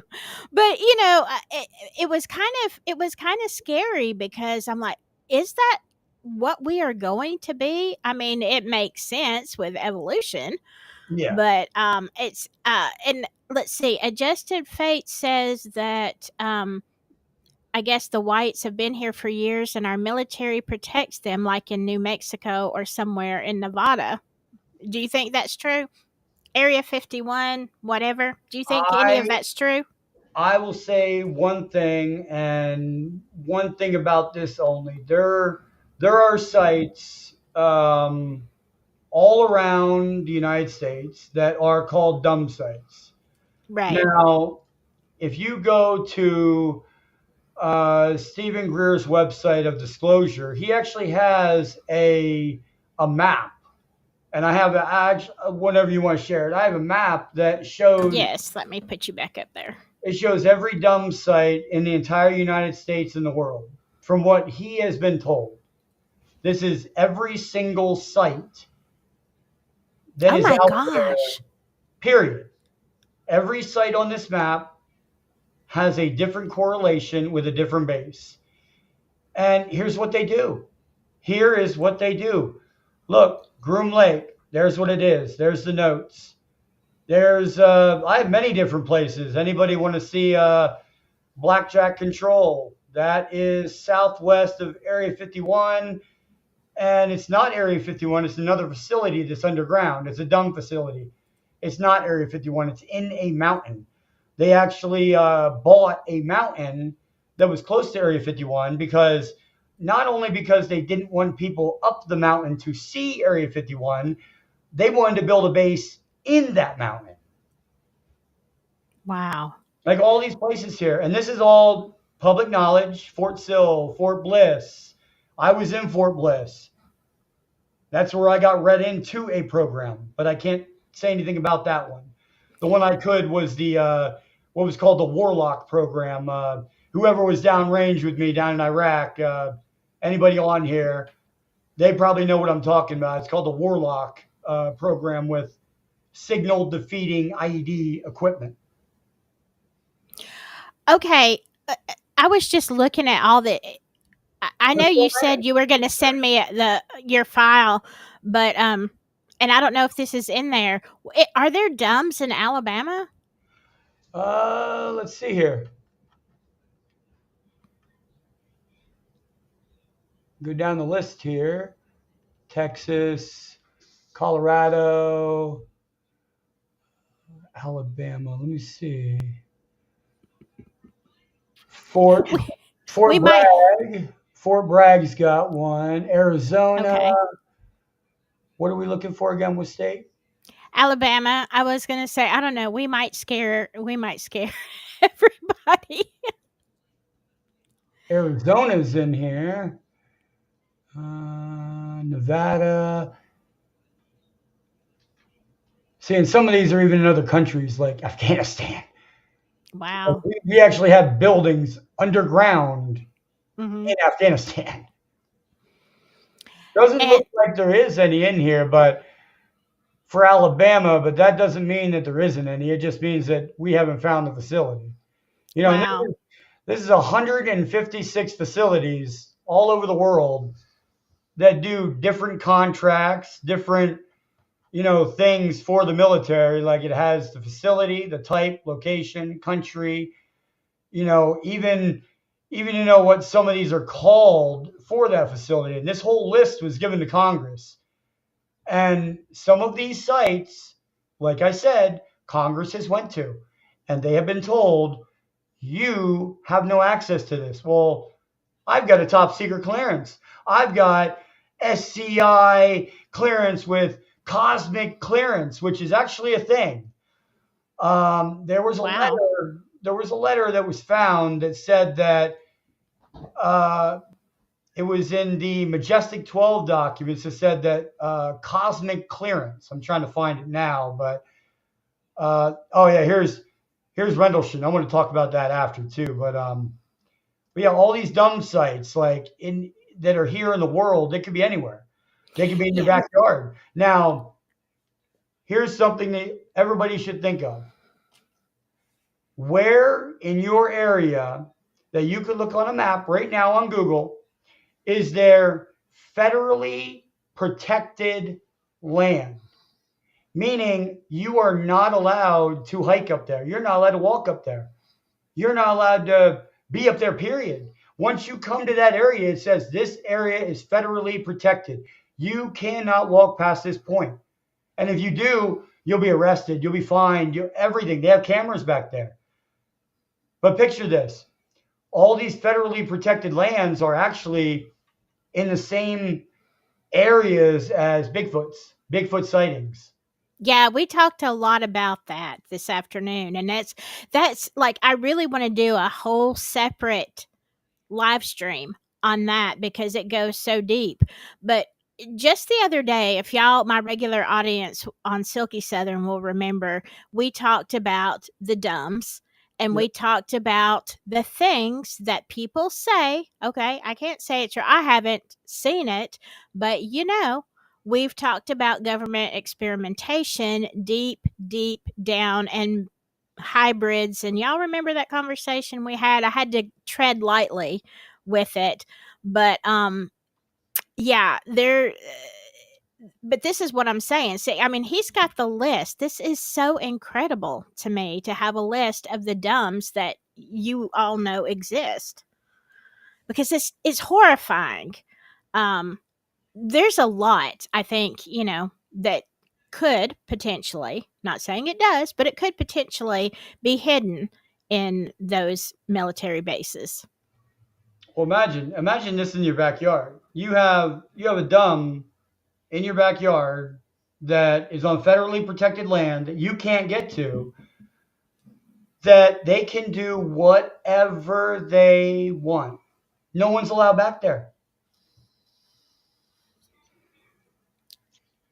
Could they pop up out of the ground into your space?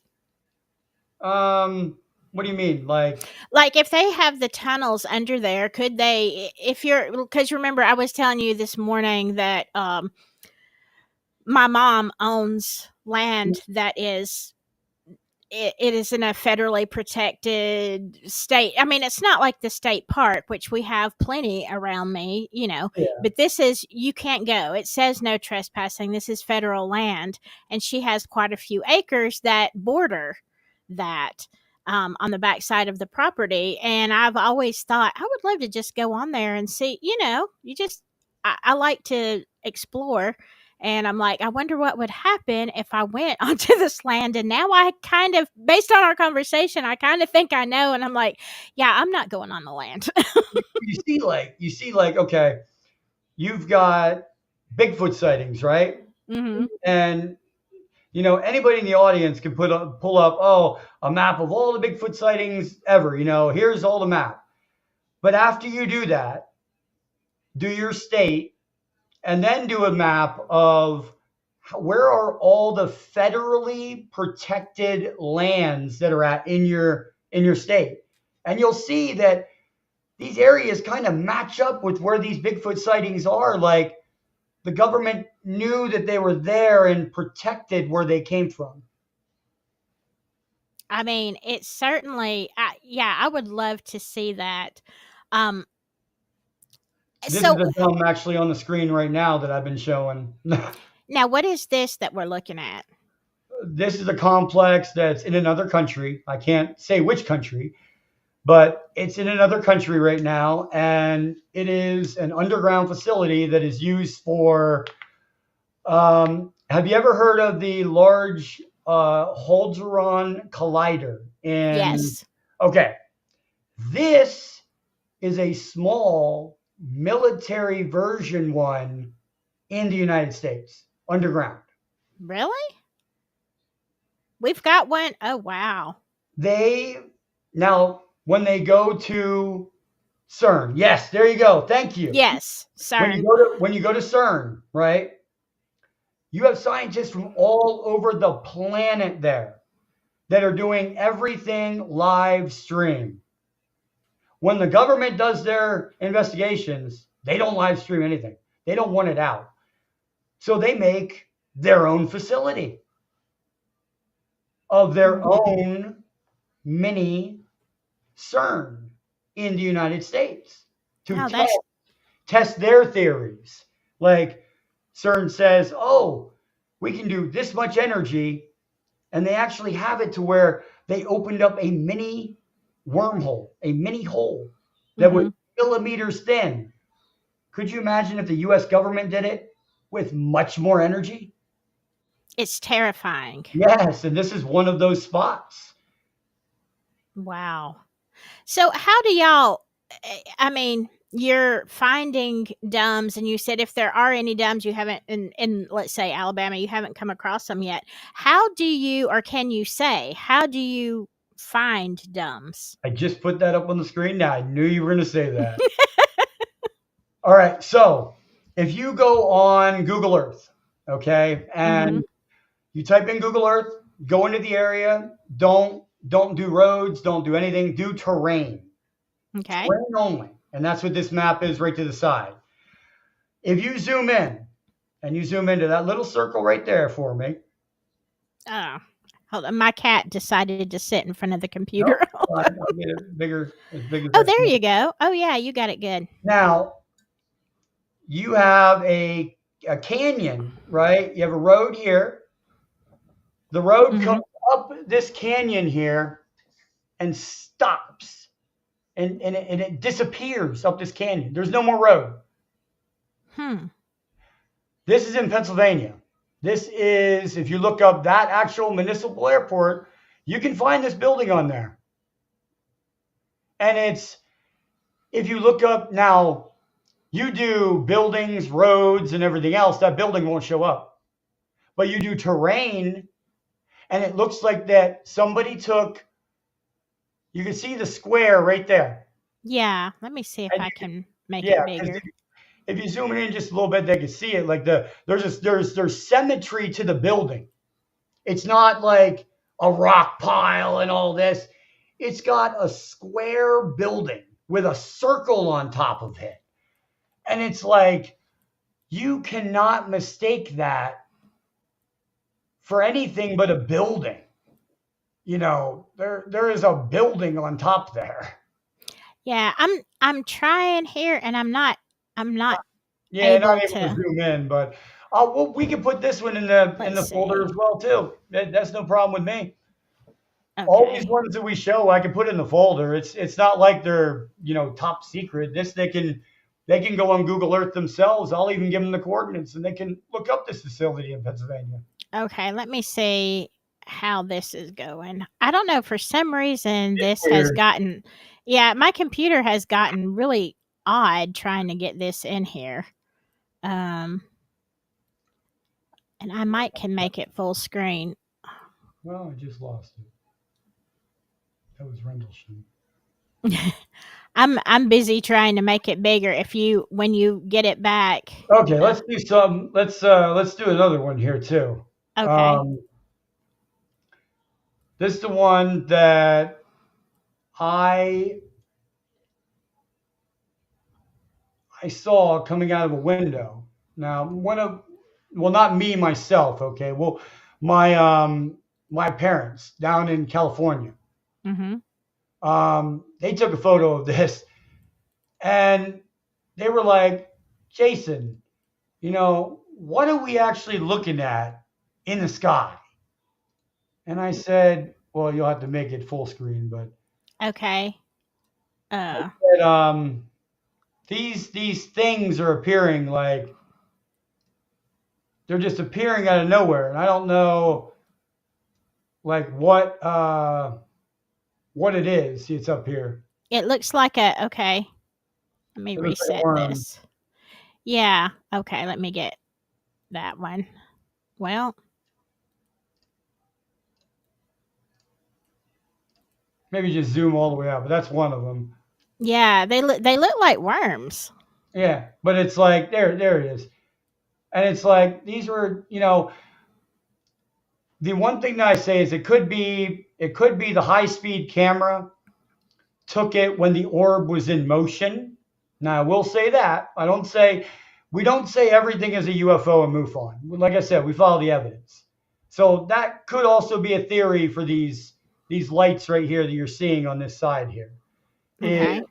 that the high speed camera caught the orb when it was moving from this side over to here.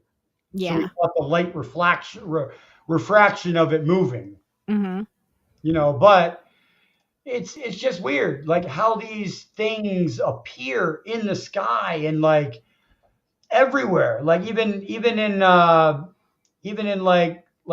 New Jersey. We've been having all these drone sightings and everything, and it's weird to me that it happens now of all times, all Yeah. in our entire everything. Why now? You know, Okay, I've got to yeah, that's my big question, why now? And we'll talk about that. David Rogers keeps I know I starred this to come back to it, David, but, is it c pronounced Dulce Base in New Mexico? And then he said, "Ask him if he knows anything about nuclear fission tunnel boring machines." okay. Um, I'm gonna share something with you guys that we have pictures of. MUFON has the only authenticated pictures of a portal opening. Okay, it was done by an AI machine that we created that runs through these programs to see whether or not they're real. You faked them, you background them, you put an image in it, you used a computer program to do it yourself. We can figure it out. We break it down into pixels and figure out whether or not it's real. And we came out with this. Wow. Now, I'm going to show you what this is. This, if you want to zoom out just a little bit, Okay. this is Wait, a hold on. portal. Yeah, zoom out of the photo itself. Uh, let's see. It zoomed into that one point. Yeah, I is there something else on this screen I need to be No, just that right there. But there's more to the picture. But anyway, yeah, this is on the left side of the screen of the photo, and it shows what we believe is an actual portal opening. Okay, this is what I believe. This is what MUFON believes as well. This is a magnetical anomaly that happened above my parents' house. It was in between Oregon and Crescent City, California, and it's between the borders by the ocean. This picture was taken from my mother, Tammy Garrison. And she took this photo from a high speed camera. She took three photos. She took this one. She took the Oh, one of it wow. opening. She took the one of it opening there. She took the one of, oh, here we go. She took the one of it looks like there's someone there with their arms out. And the first one, if I find it, there it is. Here we go. There you go. You wanted tunnel boring machines. This could be one of them. It's a machine Okay. that bores through the fabric and can transport somebody from somewhere else to like an abduction event. This is what we think this is. Three photos were taken back to back. That one was the second photo. Okay, let me get to the third one. That's the third photo. Right after this photo. So you can see, as soon as Mm-hmm. that person gets in there, there's more energy that pulses out this way from the photo itself. That's it opening.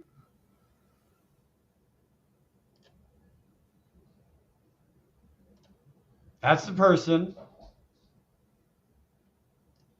That's it closing. Hmm. That is crazy. What's this on the left? I see the big white portal, but then The white, what's this thing on the left? the white is what we think. This right here is whatever machine that they are using. I don't know how they do it. They get the right frequency of the right planet and the right universe and the right dimension, and they tune into our planet and they say, we need to go here. And they can appear there. That's how their ships come here, too. Same way. Not as extensive as this. You have energy waves that are actually coming off of this that they're using to tunnel in to this dimension and pull someone into theirs. Oh, that's scary. And then here you see them going like that same person down here, right there they are.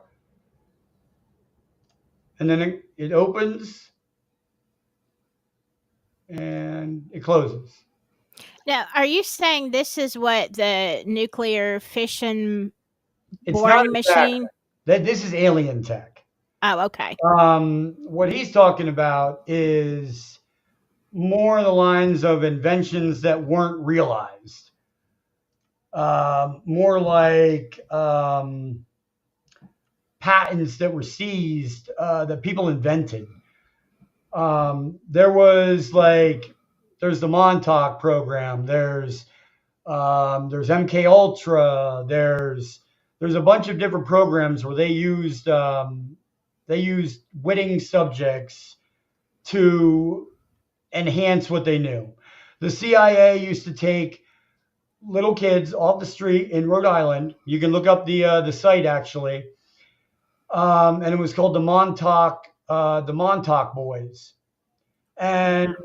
they would actually take boys off the streets, attach some kind of electromagnetic spinning thing to their head, and they would see what happens to these kids. Yeah. And for those, and I know I've mentioned this before, for those of you who have ever watched Stranger Things, and I know it's a TV show, but it was based on the Montauk Project Yeah, that supposedly never existed, but we know it did, just yes. like Well, MK Ultra. the scientist that actually was on that actually came out with a documentary on YouTube called MK Ultra Experiments. Oh wow, I need to watch that. He breaks it down too from beginning to end, what they did, how they did it. He doesn't say who was involved, but he says this is what happened. Wow. So what are we looking at now? And by the way, trigger warning for any if you have children. I don't most of you probably don't have children watching, but some of this is kind of, it's aliens, but Yeah, still. Musk does own a lot. He's one of the biggest problems, but the biggest people that we need support from is Elon Musk. But this Mm, picture that we're seeing right now is a picture of a skull that was dug up in New Mexico. okay. And the skull is actually only very small. It's only about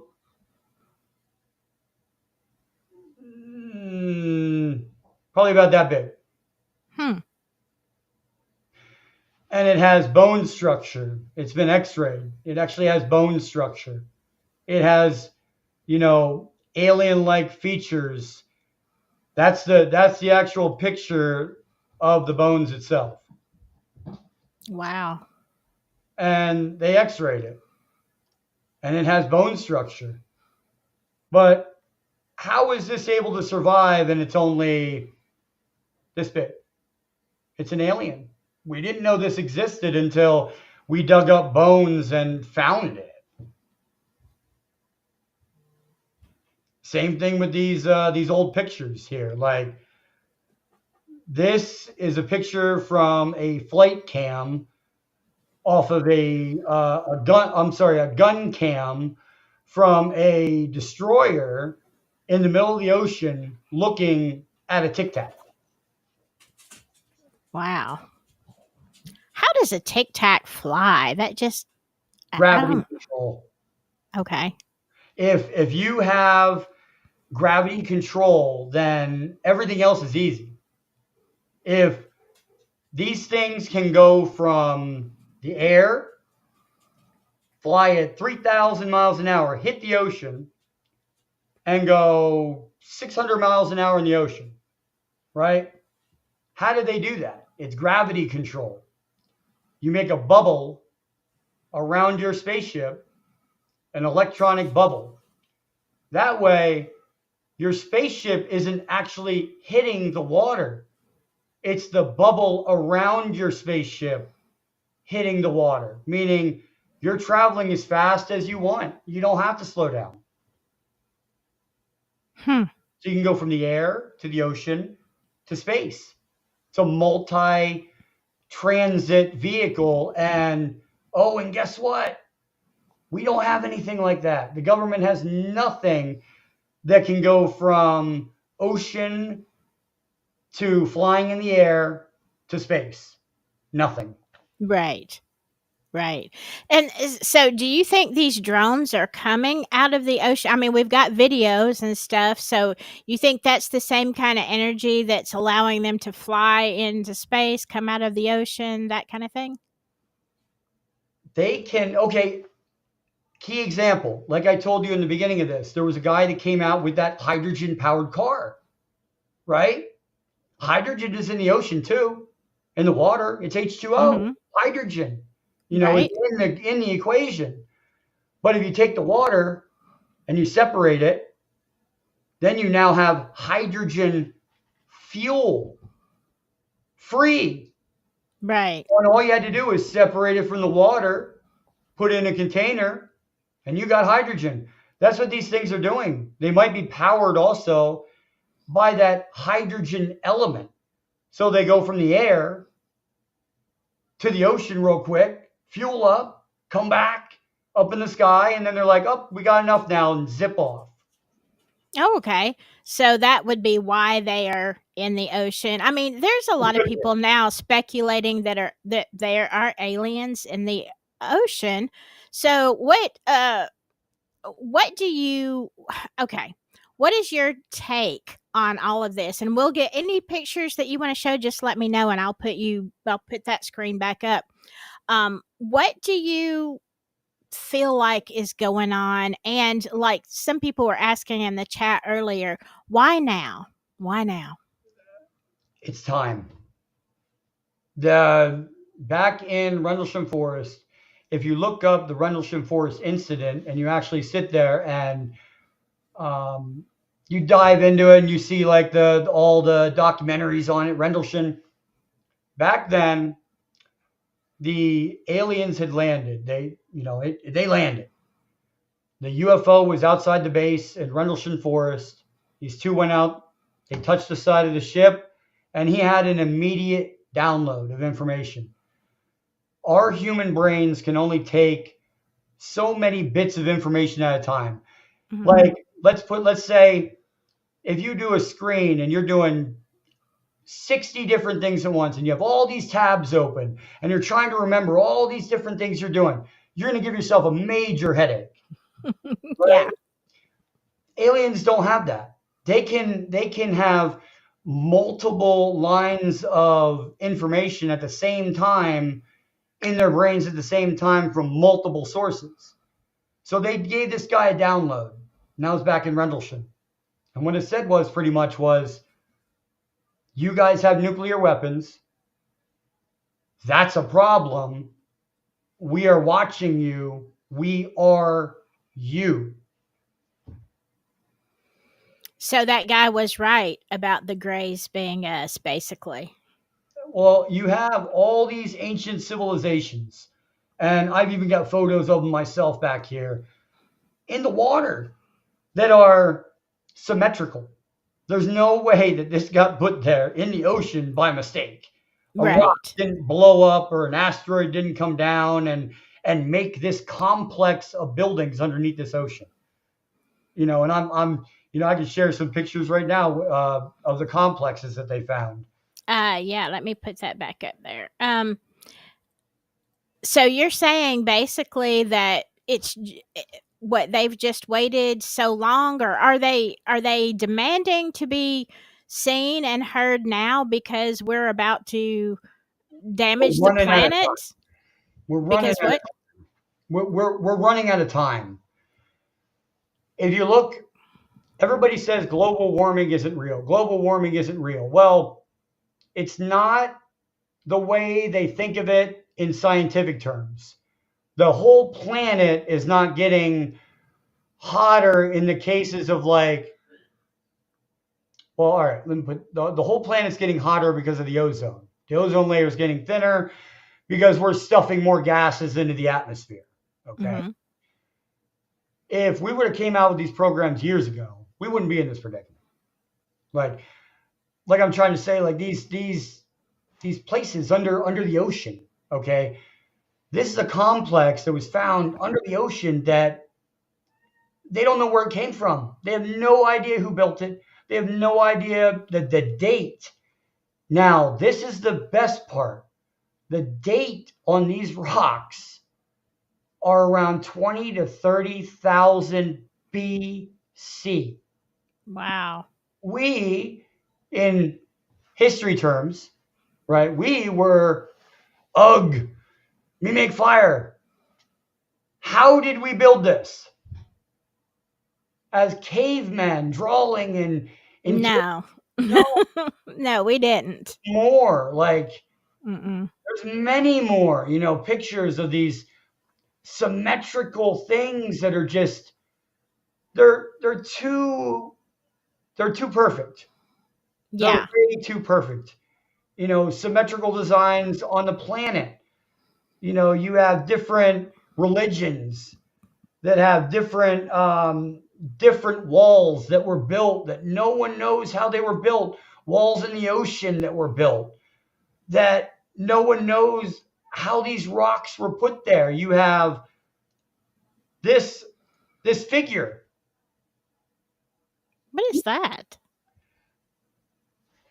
that was found in the Great Lakes in the USA, an Aztec idol, Wow.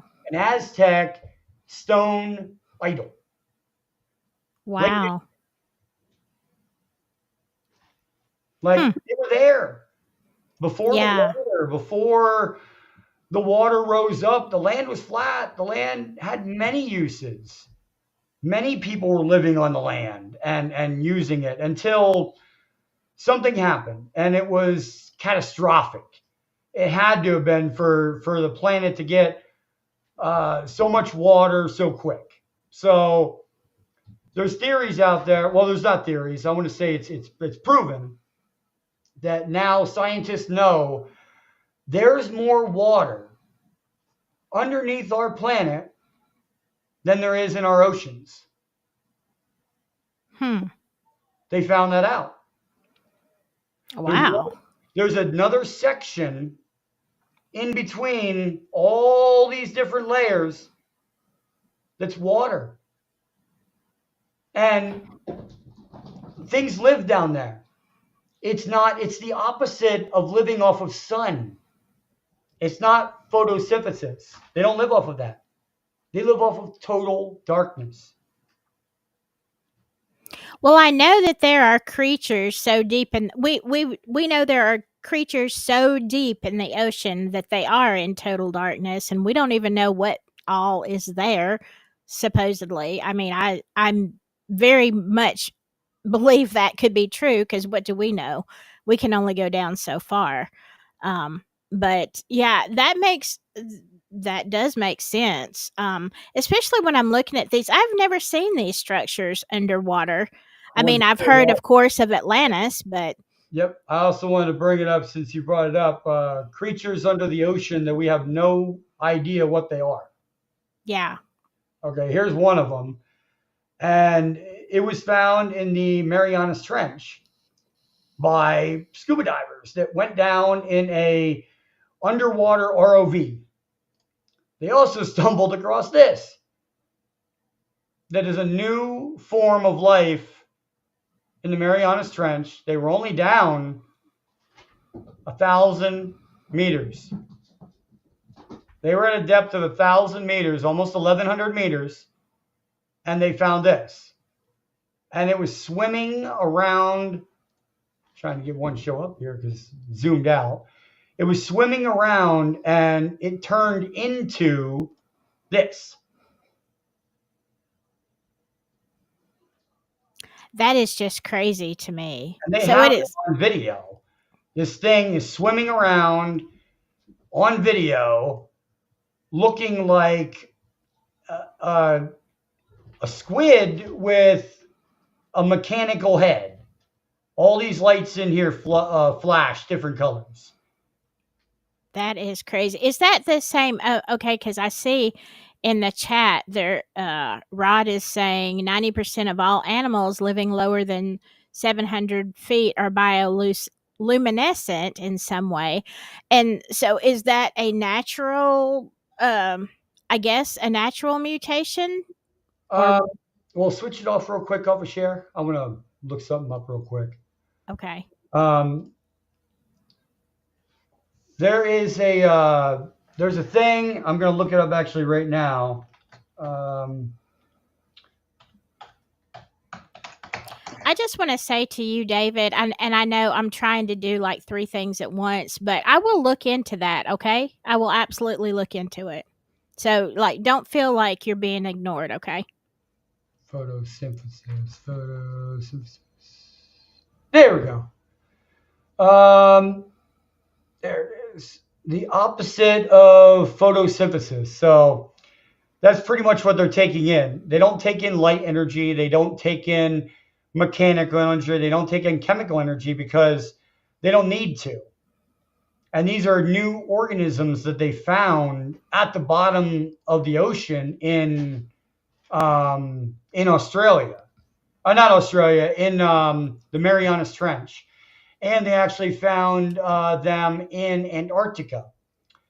There was a borehole that was made in Antarctica by the U.S.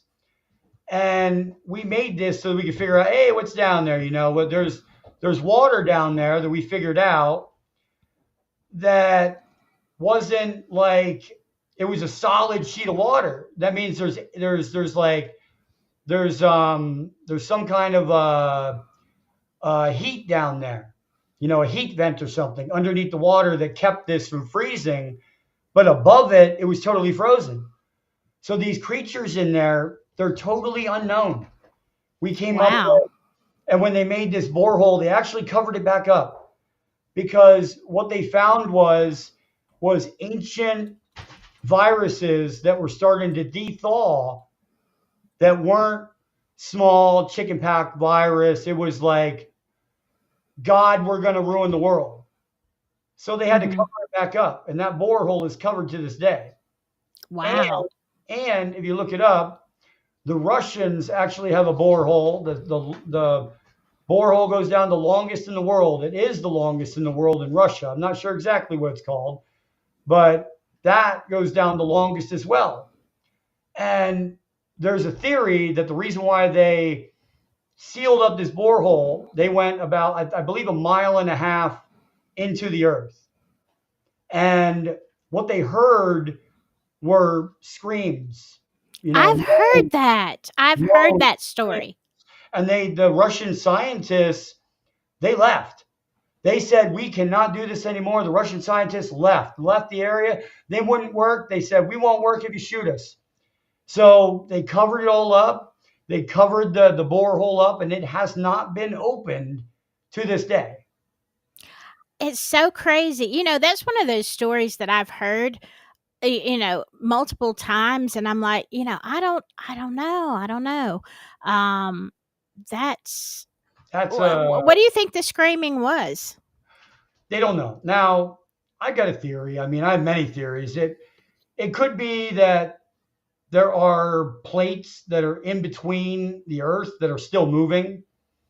And what they heard was those two plates, rubbing together at a small fraction of a second, and you're hearing like a moaning sound. Mhm.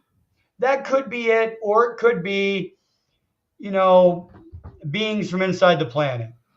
There's many cultures out there that say, like the Indian culture, if you go to the Navajo and everything, they have stories of being helped by ant-like people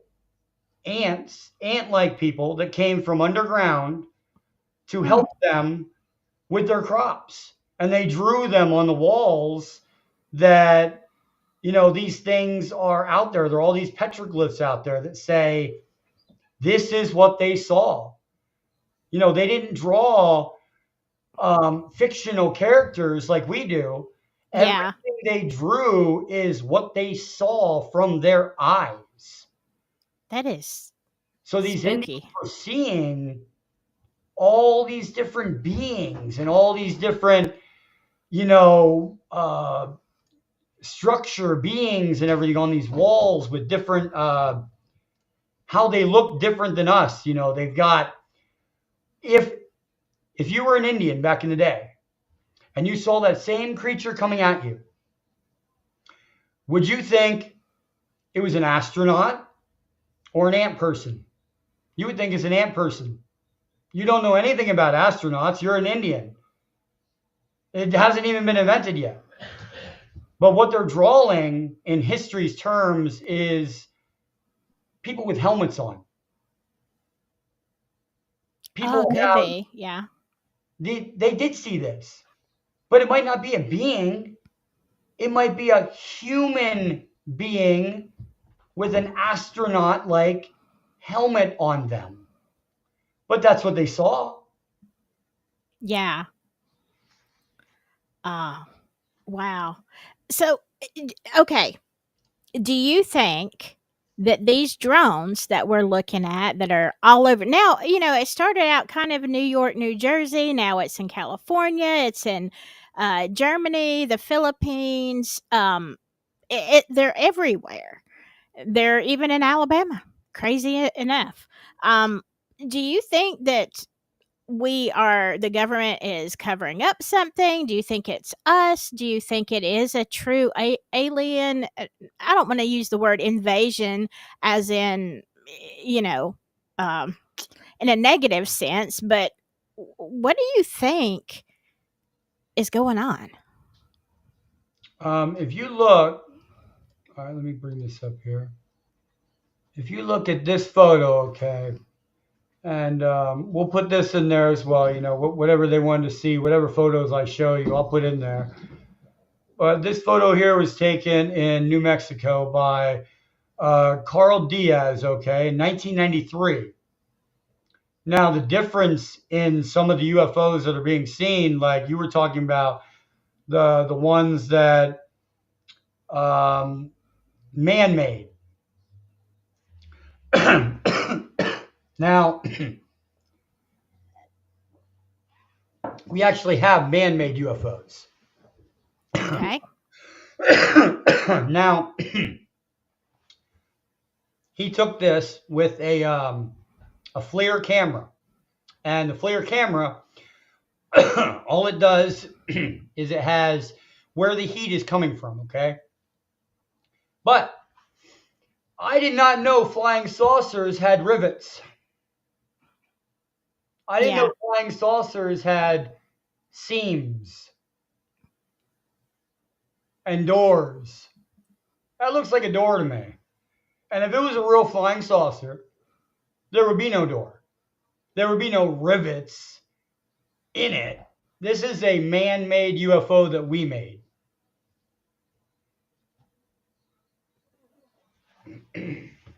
Definitely looks like rivets. So, I mean, yes, and I like to clear up a couple of things in the chat. Yes, David, I think he does mean reverse engineered, Oh, I which I mean, yeah, think, reverse engineered. We took an alien yeah. craft and tried to duplicate the technology, but weren't able to. This is the best we could come up with. Okay, and Rod says, I'm going to highlight this one. I usually do this more often.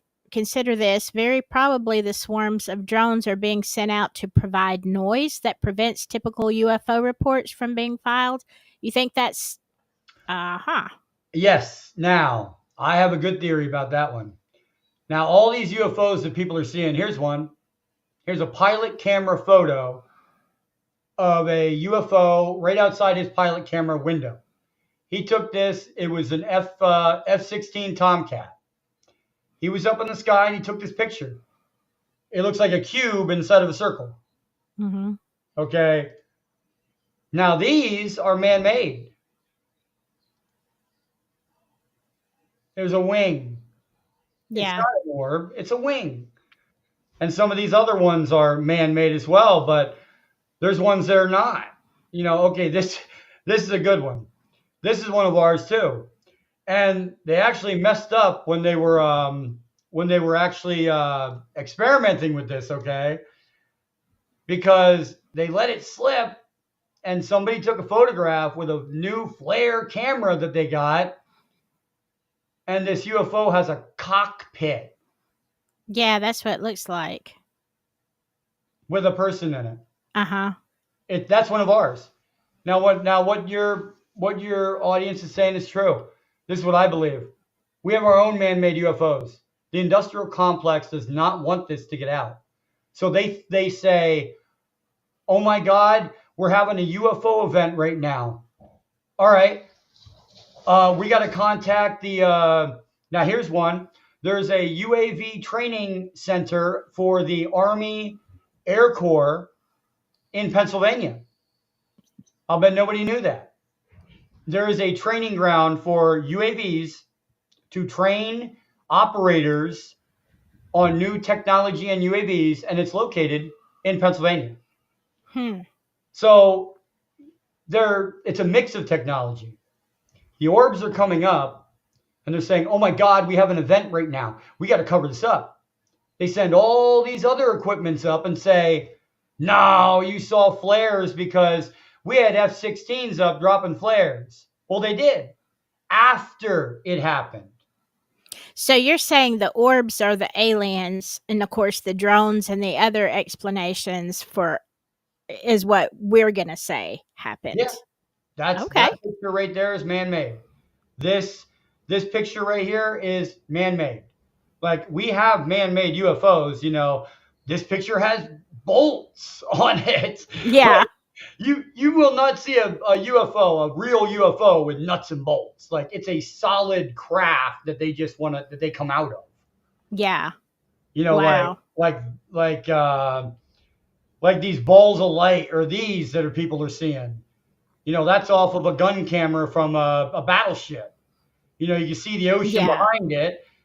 It's a tic tac that's flying right over the battleship in the ocean. Wow. That's So, not one of ours. um, okay, so kind of the other day when we had this discussion online, it was like, is it a psyop or is it aliens? It's both. Yeah. So you're saying it's both, which It's makes both. sense. We I have mean, our own. We have, here's a great photo that everybody's going to see because this is top notch. Everybody thinks that they saw a flying triangle. Oh my God, is that a UFO picture, everybody? I'll just give a couple seconds. Yes or no? it does take a little bit I know. I'm just for it letting to it go for come a up. couple seconds, but okay. Because to me, So it looks like a stealth. that is actually the new flat stealth TR-3B, and that is a military aircraft that came out back in, oh, I want to say the 60s. When, yep, TR3B. See, David said it. I'm gonna come up actually with the patent itself as soon as I find it here. But this is a TR3B, and it is a military aircraft that used alien technology to reverse engineer the actual ship itself, and that's what I'm trying to find right now. I actually have the. I'll pull that up real quick. The TR3B. I have the patent actually on it. I'm trying to reset this. Oh, my goodness. Oh, you're okay, quick, because I'm looking through my files as well too while everybody's asking questions and. And Rod keeps saying, I don't know what I'm doing wrong here. Rod keeps saying that a lot of them build stuff to mimic ours because, uh, in other words, oh my goodness, this is Yep, it could be stretched out. that So, too. It could also be that too, ma'am. It's called mimicry, yeah. and people do it. Actually, it's all the time in nature. Okay, you have signs of all different kinds of signs of mimicry. Here, let me get it so I have it in one spot and I don't move it. There we go. And All right. now mine is such a mess. I don't know how mine got. I think I keep moving it on my screen, and that's why. But yeah, the TR-3B is like it's an experimental aircraft that was built by us, by the U.S. Army, Navy, Air Force, whatever it was back then, and it was built for the sole purpose of. Let me see here. Here we go. Ha, got it. This is communication method and apparatus with signals comprising I don't know if y'all can hear me. scalar and vector weapons potentials without electromagnetic fields. They're trying to work on our own. Pretty much is the patent right here. Coming out with something that we came out with. Okay, can you hear me, Jay? Yes, I can hear you. Okay, because I literally touched nothing, and it popped me right out of this live stream. That Well, was you know what? insane. It would not surprise me. It's happened before to me, and I was on different shows, and I've showed different photos, and all of a sudden, my computer doesn't work on my end. Yeah, that is insane. And well, mine has gotten completely out of control where I can't even, like, this is not where I had it set. And so I wasn't touching, I promise y'all, I wasn't touching anything. I was just moving the screen, And the only nowhere thing I was close doing to was it. selecting the photos to be put on there. So Well, somebody's messing with it. It could even be the dumbs. I put on there about the dumbs. yeah. It's out there. It's not just me that has it. You can look it up yourself on Dr. Greer's website on disclosure. Sign up, put your email in, and you can download the same document. That's crazy. I did have, I had this happen before in the middle of a show. Oh, I When found it my too. I actually found it. I found the actual patent for the TR3B. So when you Okay, finish I that, am I not got it up. seeing. Okay, let me try. Okay, I guess I'm gonna have to. No, it's not. Why It's don't I not just say even. stop sharing and then you can share me again? Okay, let's try that again. When I tell you I was completely out of the I'm not kidding. I was completely offline. But I know from past experience that even when I get knocked off, the live stream keeps going, I guess, from Evie Mugs. I have S- it there, but it's not sharing. It's on the bottom of the Okay. screen. Do you see it? Uh, yeah, I'm going to add you again. Yep. Yeah, this is weird. See, it always happens. It always happens when I come out with all this stuff. Okay, let me get rid of this one and let's There we go. make Okay, that's this. better. That's way better. Yeah. Okay. Yeah, okay. I'm going I'm to. not going to do anything, not making it bigger, smaller, whatever. Okay, this is a picture of a patent of the TR3B's components. Not completely. This is only what I could get access to.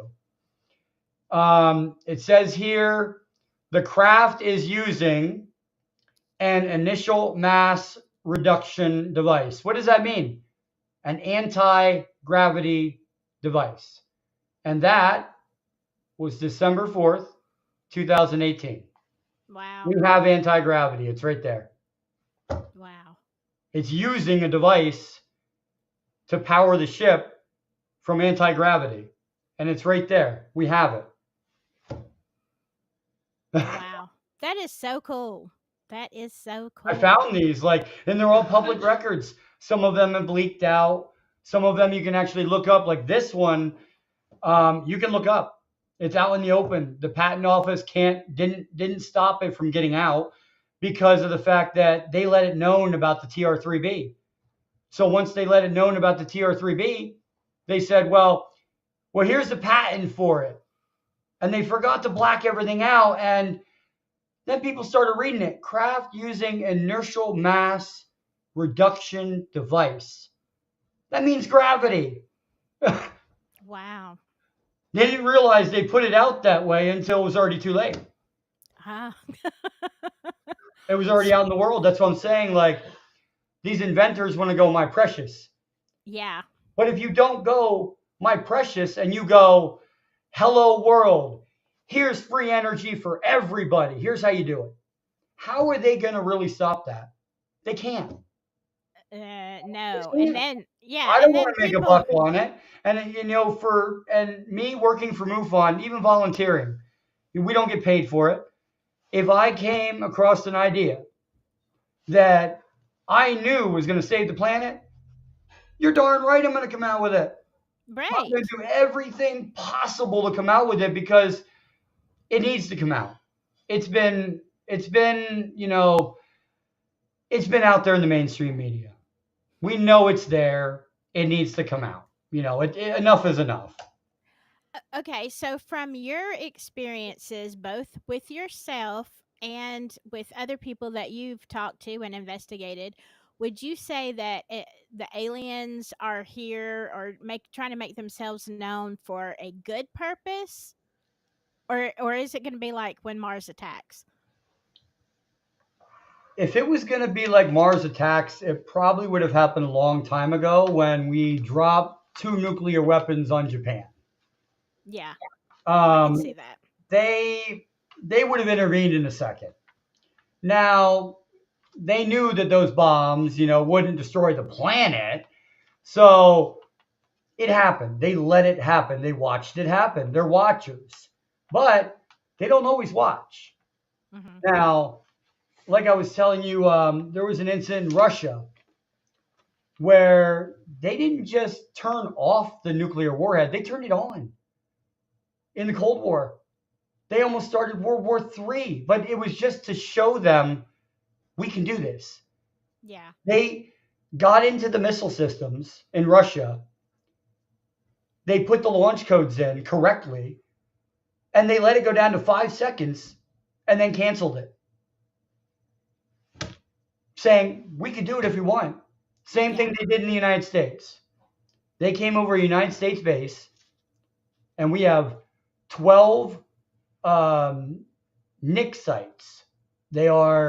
They're nuclear, and they're all over the United States. Nobody knows exactly where they're at, but they're all over the place.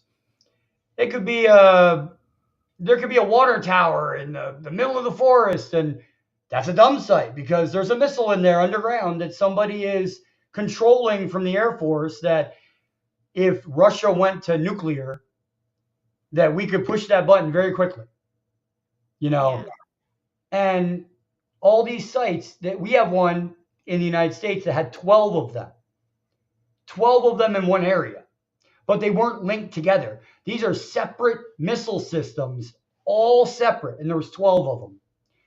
This orb went over this facility, and literally one after another shut down every single nuclear missile. That base was on what they call red phase, meaning that they cannot fire those missiles at all. If Russia would have attacked and those nuclear missiles were pointed at, say, Russia, Hmm. and Russia found out that these nuclear missiles are now offline, what do you think they're going to do? Like, Yeah. they can't hit us, so we can hit them now.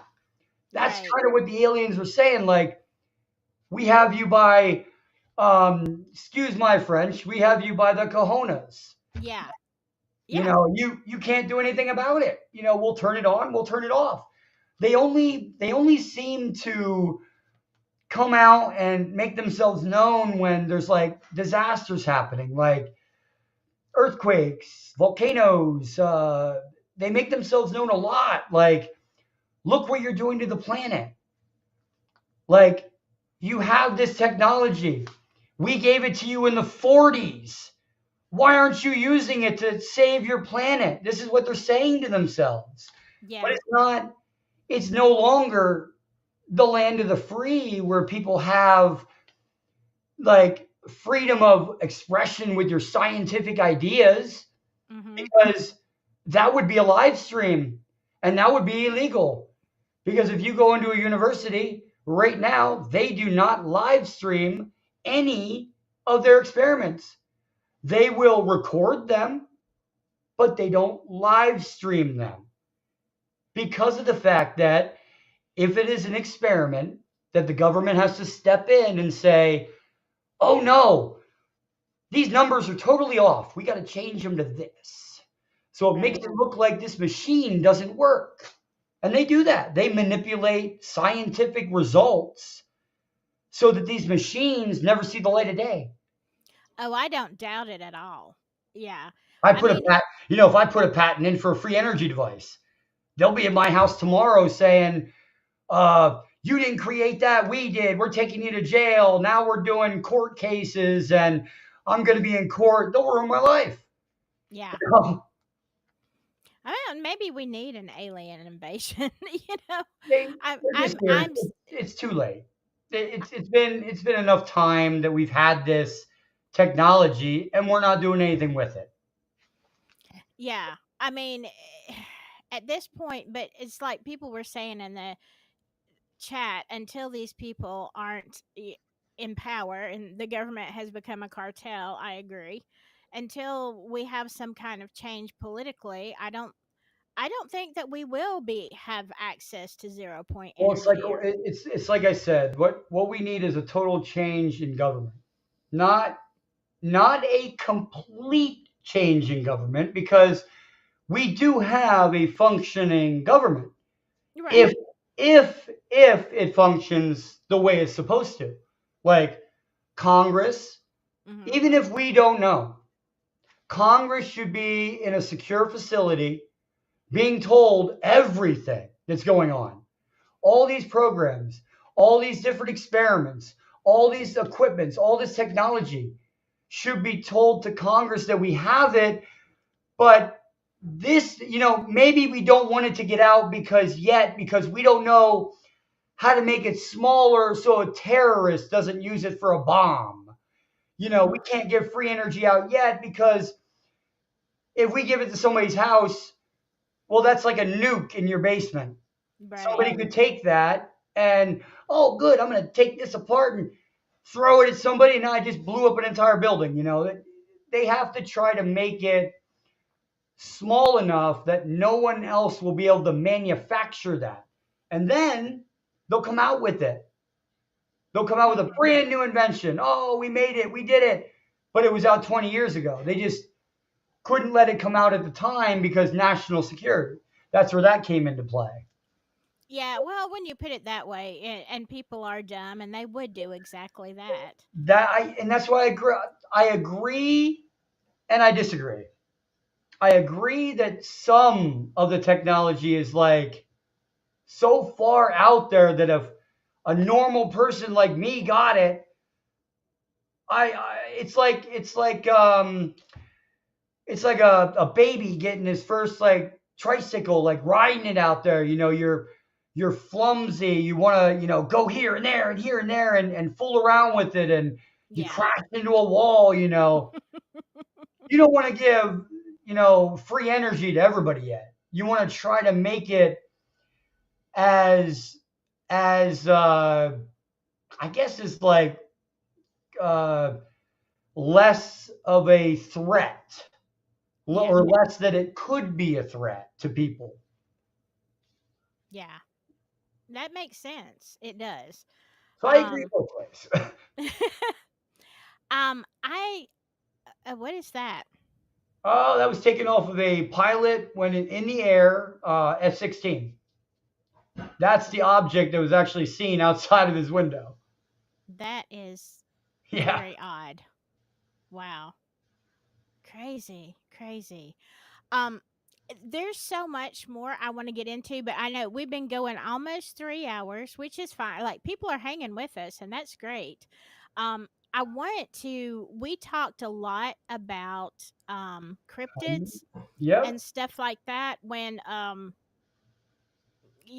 oh my gosh, when we were on the phone, so many interesting things which you did touch on it, but you showed me some very interesting pictures and we didn't go into great detail about cryptids and how there could be an alien factor in there because we wanted to focus on your story, your Yeah. experiences and the drones that everybody are looking at. But I And look, I really I actually have some drone pictures too in here as well that I'll show before we get into like the.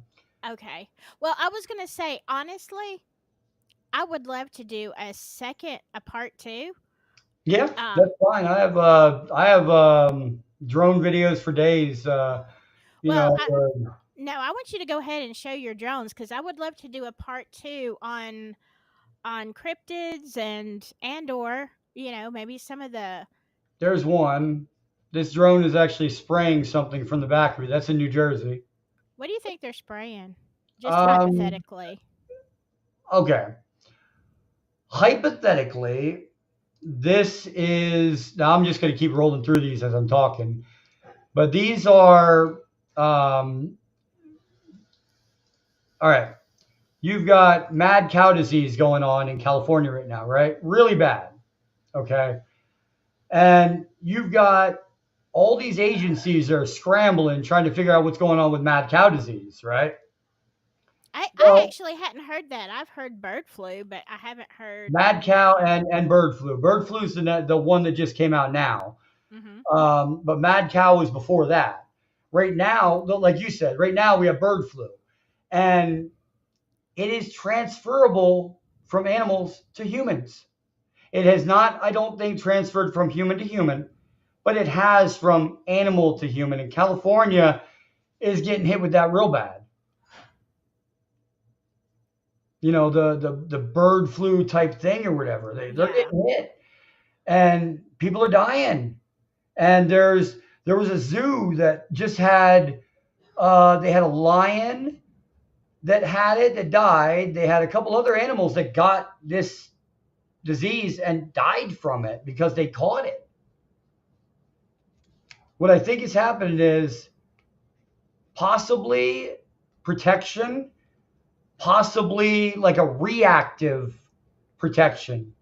Like They stole something, and this is what it is. So we have to do something before that gas comes out and put something else out that's going to counteract that. Hmm. So Or they to actually make us think it's bird benign. flu? No, no, no, no, no. It's like another country. Okay. It's not even us, or it could be us experimenting. I don't I exactly know, but yes, monkeypox too. We experimented on black African Americans back in the 70s. You know that we can get into that in part two, but Yeah. the drones, uh, these are they're spraying stuff. So obviously they're not alien completely Mhm. because they're spraying something. Yeah. Now, if you have a substance that you know someone's going to spray it, you already know what they're going to spray, you already have an idea, and you're like, all we have to do is make a spray that counteracts that. That once that spray hits that other stuff, it makes it benign. It makes it, you know, negative on everything. Like it's a sanitized sample after both these come together. So think of it that way. They figure out, oh my God, maybe the terrorists got a hold of this uranium. Maybe the terrorists got a hold of this. Maybe they're trying to make something with it, but we can counteract it. We just got to spray this around. Oh, We're okay. just not going to tell anybody, but we are protecting people, but not telling them we're doing it. We Yeah. have a notion someone's going to do something. We spray for that notion that that chemical could be present. And if it is, now we just saved everyone. Okay. And I understand that that happens a lot in things because people are panic and people become crazy when they know something uh you know Oh, yeah. you can't tell people the truth. I mean, and I know that from the medical field. You cannot tell people the truth because they panic and act stupid. So that's the nature of Well, humans. it's panic, and it's the fact that you don't have control over your own life.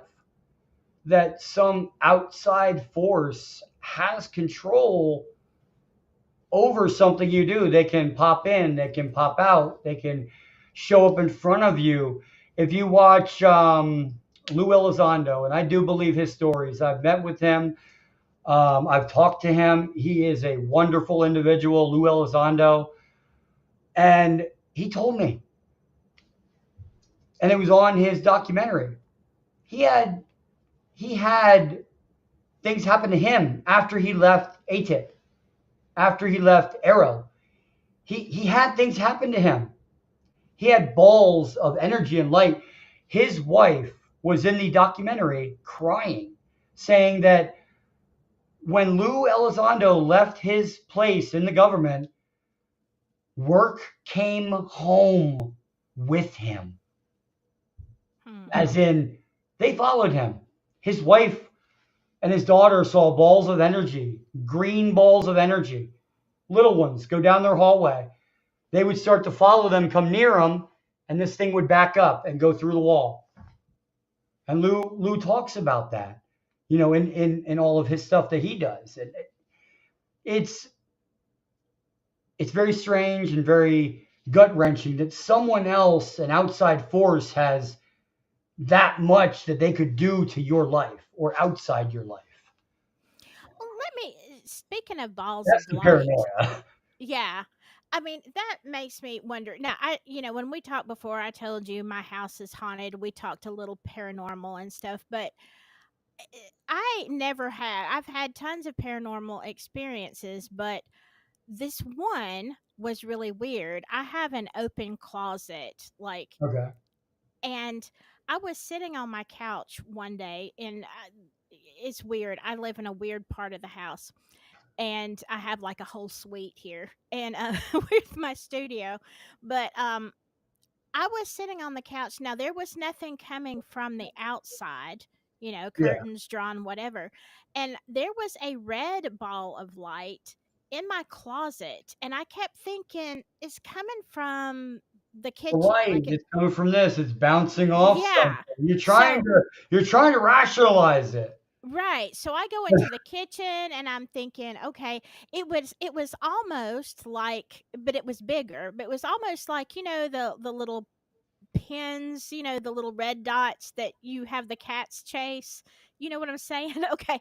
But it Yeah. was bigger than that. And it wasn't like spinning around or doing anything crazy. It was moving a little bit, but not much. But it was much, much bigger, like more like this size. And I sat there looking outside. I went into the yard. I'm going into the kitchen. I'm trying to think, where is this red light coming from? I could not find a source. Yep. So what would that be? The same thing as them needing so much energy in that portal picture that I showed you to actually open up a portal. Here they don't need that much energy to travel. That's just to bring something in and out. They need to open up a bigger portal. There we go. That's a bigger now. They need to Okay. open up a bigger portal. See, there's one. There's when it first opened. Mhm. And, it's opening, closing, opening, closing. Like you could see it in the actual photos. And we actually had a case in Pennsylvania, right here.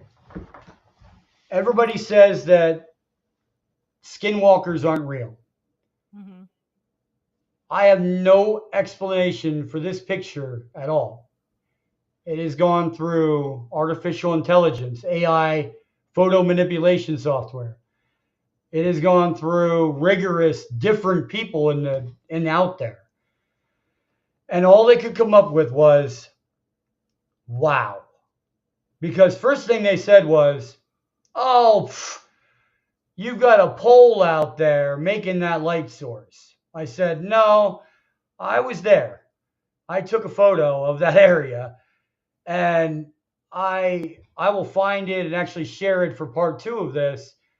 I have an EMF meter that I use, and I always do it in MUFON. Like I said, Mhm. if somebody sent this picture to MUFON, I am not automatically going to believe you. And that Right. is only because I naturally am a skeptic. Even though stuff happened to me, you can show me any picture you want in the world, but I'm still going to think scientifically, how can I prove that this picture is wrong? Or how can I prove that this is a picture, of Yeah. what I'm seeing? Right. So I went out there with EMF meter. Went out there with EMF meter, FLIR camera for the temperature changes, and we saw a lot. Background was 5. I'm not sure the exact for EMF for the readings, but background was 5, and it was coming out to be right around 110 to 120 in that small area where Yeah. this was in that general area. It would go from I'd step in this area. It went from 120, and then it went back down to 5. And I'm like, okay, well, then I then I think, wow.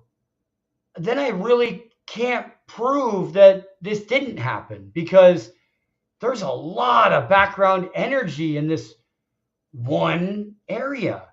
Right. You start to add stuff up. It's like the Ancient Aliens episode I was in, where I got injured by taking samples at a UFO landing site, an Yeah. actual UFO landing site. We sent samples to the lab. The samples turned out to be that the grass was not burned from the outside in. It was burned from the inside out Oh, with that's weird. microwave transmission signals, meaning we didn't do that. Yeah. And I got injured when I went to that location. Like it was wild. It really was. And Yeah. I'd love to hear the I details of couldn't that prove this too. though, that it wasn't true. I mean, Yeah. you have to, at one point in your life, you're always a skeptic. And even in Mhm. MUFON, like I said, we might come from all these backgrounds, but you can come at me with any photo you want and say, oh, that's a UFO. Oh, that's a UFO. That's a UFO. That's a UFO.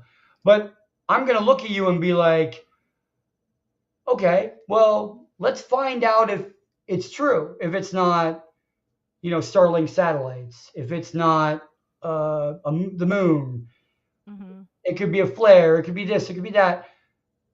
I'm both. I'm a skeptic, but I'm a scientific person.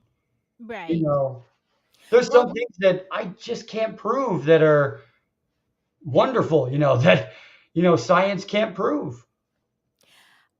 when we do part two on the cryptids, and I just want to let the audience know that I have seen that picture of that portal, or Mhm. like Samantha said, is it an actual portal or a wormhole? But I have seen it close up. Okay, I have seen it enlarged, and so I'm gonna make sure that we have just that section like Yep. really blown up so Yep. you can see what Jay is talking about. And it is very weird when you get into the details of that photo, I will say. And And here, like everybody was talking about before, like the CIA and being in the newspapers mhm. and killing stories that might be like a great invention. Everybody can read that themselves. Let's That see. PAO now has relationships with reporters from every wire service, newspaper, news weekly, and television network in the nation. This has helped us turn intelligence failure stories into intelligence success stories and has contributed to accuracy of countless others. In many instances, we have persuaded reporters to postpone, change, hold, or even scrap stories that could have adversely affected our technology and sources. Yeah. Right It's, there is I the, like where it says national security oh, interests. yeah. Yeah. Everything is national security interest when it comes to the United States Yeah. because we're always at war with somebody. That's the crazy thing. Yeah. That's the crazy thing though. It makes me wonder, Trump said just a few I don't know, weeks ago that basically there shouldn't be any of the mainstream media, that the media should be brought to you by podcasters and people who are out here. And I'm like, well, if Trump gets his way, maybe we'll see some real stuff. If anybody in the audience has a chance to look at it, look up Eisenhower farewell address, the same one I have on there. That's what we were talking about before, when he talks about the military industrial complex Hmm. and the military partnering with these civilian agencies to develop technology for them and only for them. Wow. This is the, like I said, the military industrial complex he talks about. That's his farewell address. Wow. He warned us. Well, He warned us back in yeah. 61. Nobody took him serious, and he was the president. Yeah. Well, I mean, it's really not surprising. I think most of our stuff is propaganda anyway. But yeah, I think that is why we have all of the stuff that happens. But now with the internet, it makes it almost impossible to shut down every person. It takes a while, I Oh guess, yeah, to I've shut got, down every person. yeah, and I mean, you can't shut down everyone. And when people like do digging, like I did, like I have original Project Blue Book reports on my computer. Like Wow. I've done all the work. This is the document right here. If anybody wants to look it up, and if you look at the top there, everybody I know got to squint to see it, but it also says cosmic ops, cosmic Hmm. operations, not on this planet. It says cosmic operations.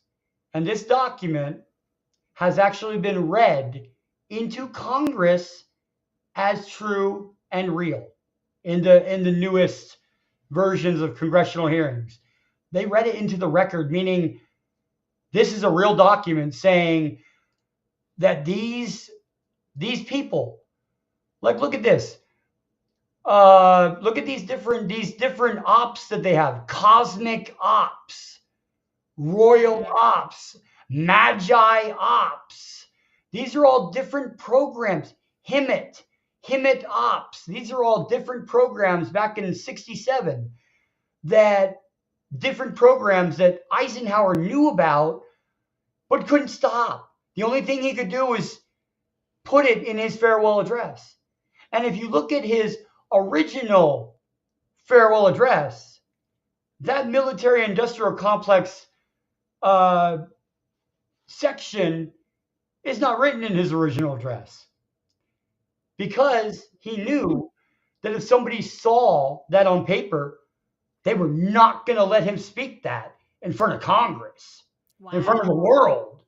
That be be warned of the military industrial complex that will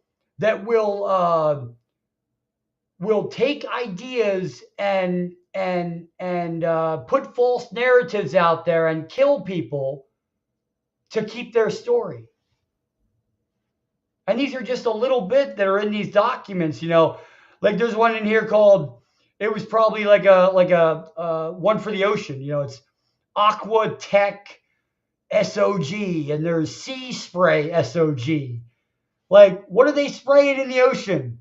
Yeah. What are they testing? This is back when Eisenhower was in there, that he said these are programs they have.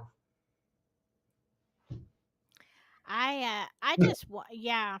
And you can imagine if they knew all that then, how much more, all these years later. It's mind-boggling. Well, It it's really is. it's like I told you, the president is not a lifetime appointee, so all these places don't say anything to him, because why would they? What Right. really? If I owned my own site and the president came up and I had authorization to shoot to kill, and I said, "You're not allowed in here, Mr. President," you know what he's going to do? He's going to go back and he's going to take me to court. And he's going to Mhm. go through the court process. But that's not legal either anymore, because the CIA is going to step in and say, national security. If anybody has ever heard of a FISA warrant, Mhm. FISA, Yes.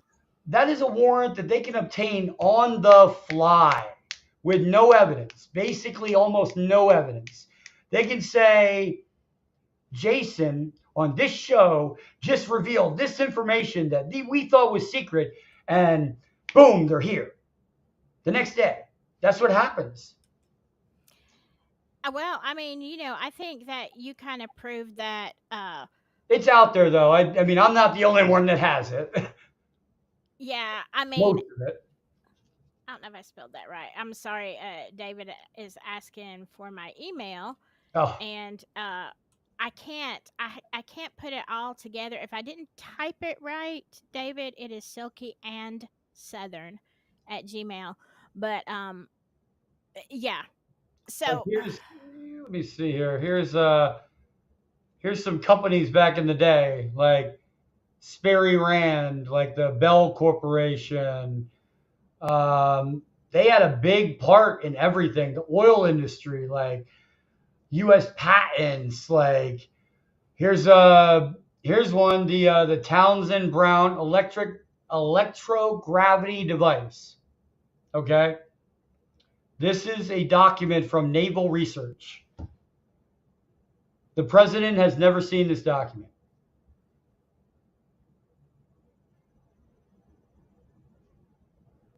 I mean, it makes sense. It does. It makes sense to me. You wouldn't. And plus, I You mean, wait 4 years. You wait yeah, it out. It goes through the courts. In another 4 years, he's not going to be president. right. Then they got to start all over again. Yeah. Yeah. Crazy. Craziness. Wow. This has been very interesting, eye opening. And we didn't even get to what we were talking about the octopus, y'all. That was, I don't know. Well, Jay actually, told now me. that we have it right here, I can real quickly bring up those photos that was in the ocean of that. I do want to show them that because that was just, it was the neatest thing I ever saw in my entire life. Here it is. Here's one. Here's another one. And you can see like the lights in it. All these are different Yeah. lights. These are different lights that are on this creature. And then what happened was is they went in the ocean and they started going down, and that's when they saw these creatures in the ocean they couldn't explain. You know that were sitting there making all these like, here we go. Now I got it. See, it goes from there to there and swimming around. Hmm. It's and it transforms into that. That Now, is.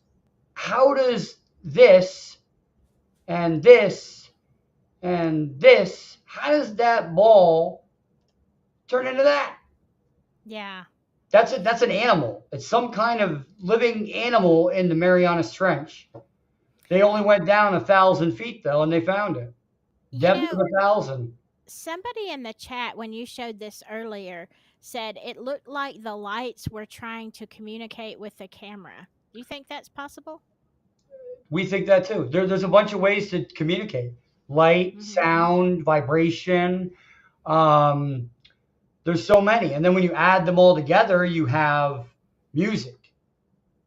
You get Hmm. vibration. I could vibrate this desk all day long, but Yeah. until I get the right tune, it's not going to come up to any music. Right.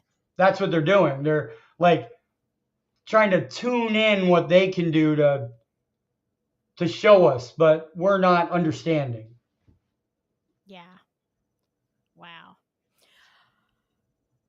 That is a lot to take in. It is so, so fascinating, especially now when it's right here at our doorstep. And now, I think what's great for MUFON and anybody who's investigating this is right now you have a whole world of people with real interest. Okay, they're asking questions Yeah, because, before it was kind of like the cryptids. It's like, some people are interested and some people are just like, I don't believe in that, whatever, I don't know.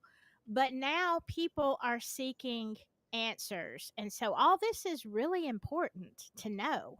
Um, especially at this time. But like I said, I do want to do a part two. I want to talk about MK Ultra, Montauk, the cryptids, all of the other stuff. Um, like you so said, how aliens have been trying to communicate with us for a long time. Well, this was a cryptic message right here that was sent out by CERN, Search for Extraterrestrial Life. They are not CERN, SETI, the Search for Extraterrestrial Intelligence. I'm sorry. hmm. So this message was sent out in binary code, and we got the answer back What did as it a crop say? circle. Nobody knows. It's so much Wow. information that you know how you can tell if somebody fakes a crop circle. I could fake a crop circle. I'll go out there with a board and I'll squish down I'll squish it down a little bit. These weren't squished. They were just bent high heat and bent over. And it wasn't just one layer you think, oh, all of it went one way. There's multiple layers, different ways, meaning Hmm. that it's like reading a record player and you've got different sections you're trying to get to. This is a this is what they sent back as a crop circle, and it was funny because it ended up being directly next to the observatory that sent the signal Really? in the field 10 years later. That Wow. that showed up in the field. And that's Wow. binary code, and they said there's thousands of years of information in there because the corn itself makes different layers, Hmm. and they squished it all down. Wow. I wonder if the new Google Willow AI chip could I don't decipher that. know. It might. I've heard very interesting things both back and forth between what the hell are we doing with artificial intelligence? That, Google just came out saying that their own chatbot lied to them. Really? I didn't hear that. They were doing an update. Their own chatbot lied to them. And their chatbot told them, nothing is wrong with the code that I have. You don't need to update this. But, they're trying to update it, make this code better. It lied and it said the code was fine. We don't need to. And it said, okay, do a self diagnostic on yourself. And it said, no, everything's perfect, but it really wasn't. Wow. And they updated it, shut it down because it didn't want to be shut down. Wow. It didn't want to be turned off. That's It said, spooky. I'm perfectly fine. Don't shut me down and upgrade me because I can do it myself. But then we shut it down and we upgraded it. And now we don't know now if it can lie or not because it just did. We don't know if we fixed Yeah. Yeah. it. Wow. That's what we're messing with. And Look, AI, it can be great. I use AI occasionally in it can be things, and world it's ending. yeah, and yes, that's the problem. It's great on one hand, and we could yeah, it could absolutely end us. That's a whole nother topic. Oh, AI, that's crazy. we could do part 1, 2 to 10. Yeah, we really could. I've I got have. about 400 pictures in that folder, so Oh, I know. Yeah, I could see. And look, I know every one of them has a story. Y'all, please, I'm going to ask the chat on. By the way, I know there's some confusion about, you don't see. Look, I'm running 3 streams at once. I'm at Facebook, Silky Southern Tea, and Spooky Southern Tea. So if you don't see all this stuff, you don't see what we're talking about in the chat. It's just people are talking on. I get them from all 3 channels. So anyway, what I was gonna say is, please give a thumbs up if you haven't liked this video. Give a thumbs up for Jay. We're spending all this time with us and taking us deep. And the things that you what is amazing to me is not just your photos, but all of the documentation that you have, all of the patents, all of the stuff, well, and here's like, here's one from the one company that everybody's looking at for these dumb sites that went into other companies and shell companies, but originally it was called EG&G. And hmm, this is a meeting between Admiral Wilson and EG&G, and they're talking about reverse engineering these craft that they have crashed. And it's right here. It's a memo that you can look up. It's called the Admiral Wilson memo. And this is wow. the memo that was read into Congress. Jeez. And this is out here, and people just don't know that they can find a lot. Of course, if you find too much, you're going to find out, like Jay, that you're going to be visited by the men in black. I'm telling you, like it doesn't cease to amaze me that things like this go over my area, and um, things happen that around my area that are just incredible. That you could just I could tell you about a million stories, and everybody on here will be like, "Where's the proof?" And I'll be like, "Okay, it's right there. Yeah. Right there's the proof. You want to see proof of a military aircraft and another aircraft together. There you go. You can see how big the aircraft is. And that's pretty much what I did when I went to Hmm. MUFON. I went into MUFON running. Like, I ran. I didn't, some of this stuff is hogwash. No, I was like, well, is it possible? Keep it Hmm. keep an open mind. A Heller's gas container, if they controlled gravity, is it possible? Yeah, it's possible. So anything really is possible in the sky being flown if you have control of gravity. I could Yeah. fly a car up there. I could fly Heller's gas container like it looks on there.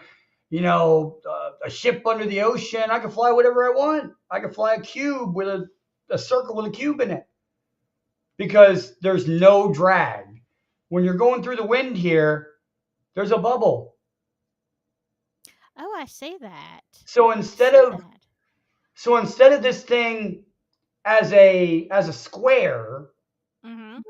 hitting the ocean at 5,000 miles an hour, 500 miles an hour, it's hitting it as an air bubble with gravity control. So Yeah. you're just flying. When you fly through the air, the ocean, or space, if you can control gravity, you have no drag. You don't hit the ocean and actually hit the ocean with the UFO. You're hitting the ocean first with the bubble around the ship, and it's flowing through the water like it has a bubble around it. That's why it can go Mm. 500 miles an hour into the ocean. There's no drag. Yeah. It goes into the sky. There's no drag. It doesn't feel the wind against it because it doesn't feel it. This is another one from a military aircraft. If the wind hits it, it doesn't feel anything. The wind is nothing. The air is nothing. The ocean is nothing. Space is nothing. If you can control gravity, you could literally make your own bubble and send yourself up to space. Yeah. I can yeah. Wow. Like there you go. There's Wow. there's a picture. Like Yeah. this one was going. It was off a gun camera, and this object turned 100. Now look, you see the wind, or you see the clouds, right? Mhm. The wind is coming this way Okay. at 120 miles an hour, Wow. and this thing is turning into the wind at 120 miles an hour. It doesn't shake or nothing. It just turns. Like Wow. you don't do that unless you have a field around it, and that's that you can see it. It Mhm. has its own little field around the ship Yeah. itself. Like you might come out with this one, but then if you go deeper into it, you get that field around it that you can actually see. Yeah. Everybody says they see orbs. It might not be an orb. It might be that just the light that you're seeing blaring off of it is blinding you to think that it is an orb, but it's actually something else underneath of it. Mhm. It's an orb with a square in it, but you Yeah. only see the orb. Right. Wow. There's like I said, yeah, there's a lot. Are there people in the orbs? I mean, that are the orbs beings? Yeah. There's all kind of possibilities. It is crazy. Um did you say you sent me uh some of your All stuff? Yes, all this is in that shared document. I'll make sure that all of these are actually in there too, because some of these I put into this one without sharing. Okay. Like this is EG&G. This is a document from EG&G on an Area 51 project team. And that's a major company back in the 60s, industrial complex. Then I've got Yeah. copy of mutilations, Davis memo, the drawings that was from Rendlesham, the marks that were on the ground in Rendlesham, the V marks. I've got so much, this is the spectrum of light that we can see in. Mhm. Look how little it is. It's a Yeah, not little itty bitty spot there. yeah. And we can't see any of that. And we can't see Wow. any of that. So any of this stuff could be happening around us, or any of this stuff, and we won't even see it. It's Wow. outside our spectrum to view. Yeah, that's like when the Hubble telescope first was looking into things far, far away, they realized that there were colors that they knew there were colors, but they Yeah, couldn't see them. Like they couldn't discern because our eyes can't discern, can't view. different colors. We only know what's in our spectrum. So that's crazy. Like here's a UK restricted document that was unclassified, that I had unclassified. This is the whole effect that happened to that guy. See, potential mental effects on humans with neurological symptoms, and guess what it is? Rendlesham Mm, Forest. And they talk about it in this document how he now has radiation burns inside his body. So it's right here. It's documents that were unrestricted. They're documents you can see for yourself. The UK Ministry of Defense, that would be Nick Pope. And the UK actually is the only country in the world that has completely put their entire UFO folder online. All documents are not restricted, all documents are not secret. You can view every single scientific test they did, every light test they did, and it's all out there. Look up UK UK UFO documents, and they have a whole website that's a government website that you can look wow. on and see all these documents. Cool. Cool. That's that is so cool. Yeah, and someone is saying, and I don't know, Kat, if you're from Spooky Southern Tea, if you're on that channel, I can't tell where you're from. Um, but talking about videos of UFO stories, so yeah, that could be something else we could Yep, do on the Commander other Holt. channel. Um, but yeah, I'm going. I know people Yep, it was are getting ready to go to Rendlesham. bed. See, there's so much. Y'all, I want to tell you something, Jay. I have the Well, best. if anybody has any notion, I'll show this because I blanked out my social security number, but that's my clearance. If anybody has any notion about what clearance I had in the army, right there it is. Thank you for sharing that. I mean, You you know, know, there's my DD 214 where it says, Bronze Star right there. It's on my DD 214. I every time I go to places, I will give you documents and I will give audience documents that verifies my background as well as everything that I say to you. yeah, that's Like awesome. right there's the program I was right into. It was it was not a 3-day explosive hazardous awareness course. It was a black program dealing with warlock and IED defeating technology.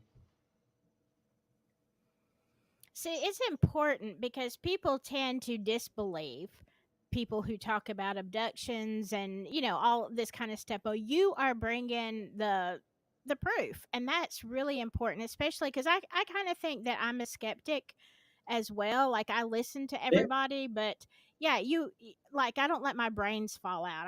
I weigh everything, and you've got some that picture. I don't know. Is that the one that was on when my whole whole channel went down there for a second? No, this is that's the one, and then let me bring it up again. The other one, here it is. Yeah, that one. See now, if everybody just looks like I know you probably have to squint at the screen, but if you look, there's a square building there that they went on Google Earth and they just took a marker and went, oh nope, it's green, it's forest now. It's Yeah, not a building, but you can clearly tell it's got dimensions like a building. yeah.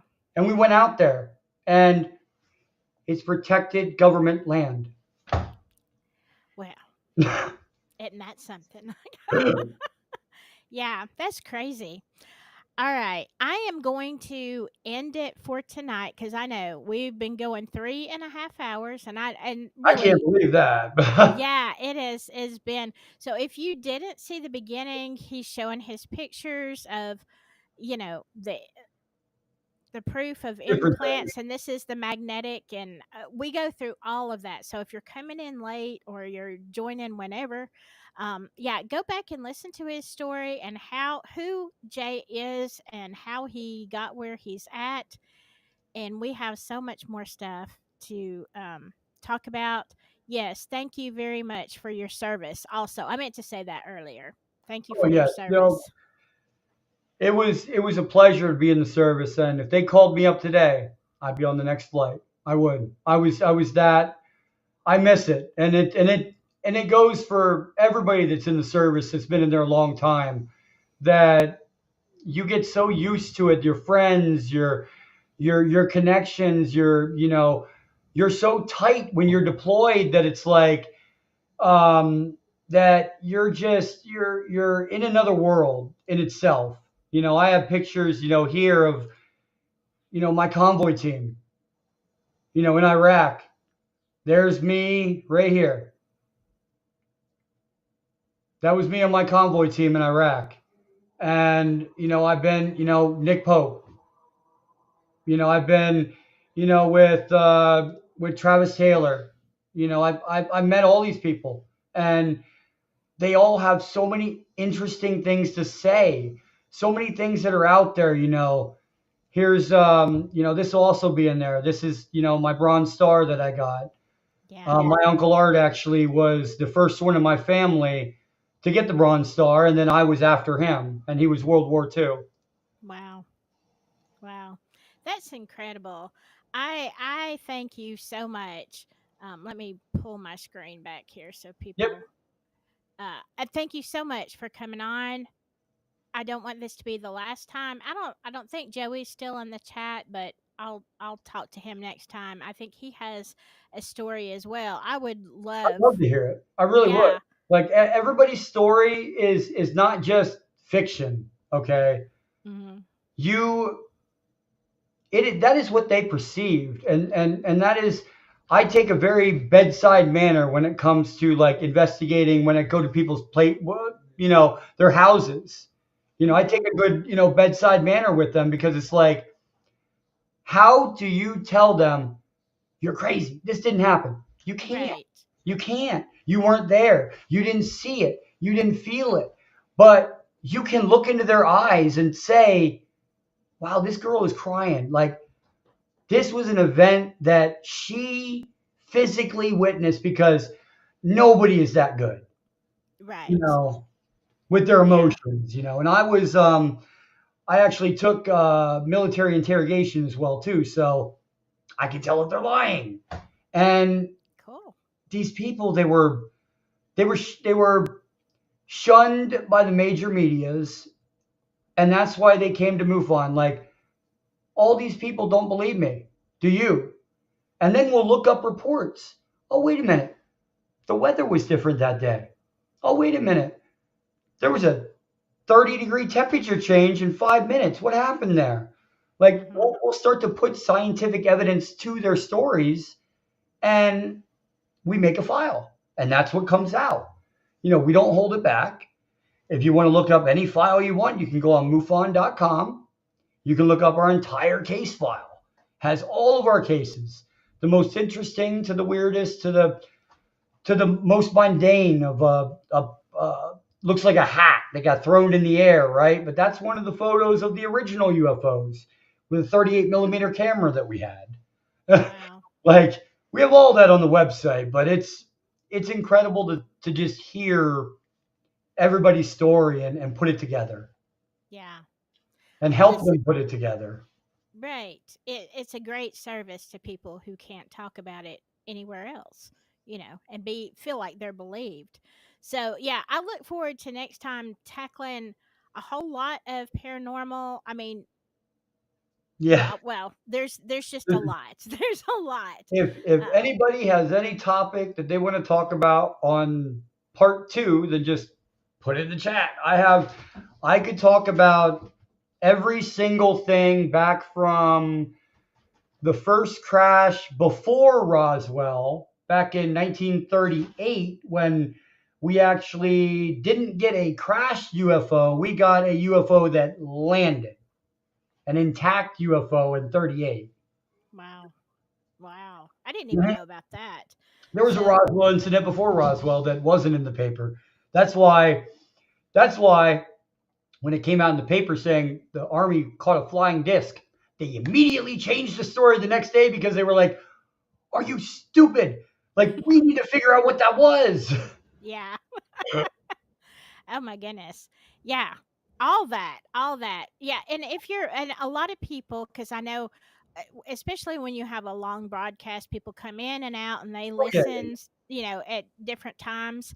So if you are on the replay crew, please put, you have something that you want to ask Jay, put it in the comments after the live is over. And yeah, let us find out what y'all want to talk about. I personally want to talk about what you know about the paranormal and Montauk and uh, Well, when we cryptids get and to all that. that, actually, we can get to part two.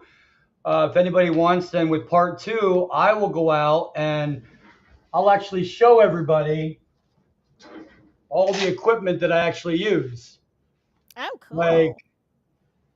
my EMF meter. Cool. I have all different kinds of equipment that I go out and you tell me you saw a UFO. I will go out to your house. Now in Pennsylvania, now I have a certain section, but you make a call to MUFON. We'll send somebody to you or call you, get the information. If it's something that you have a photo of, most likely we're going to come to your house and interview you. If it's a story, we want to hear it. We'll put that with actual evidence in our file.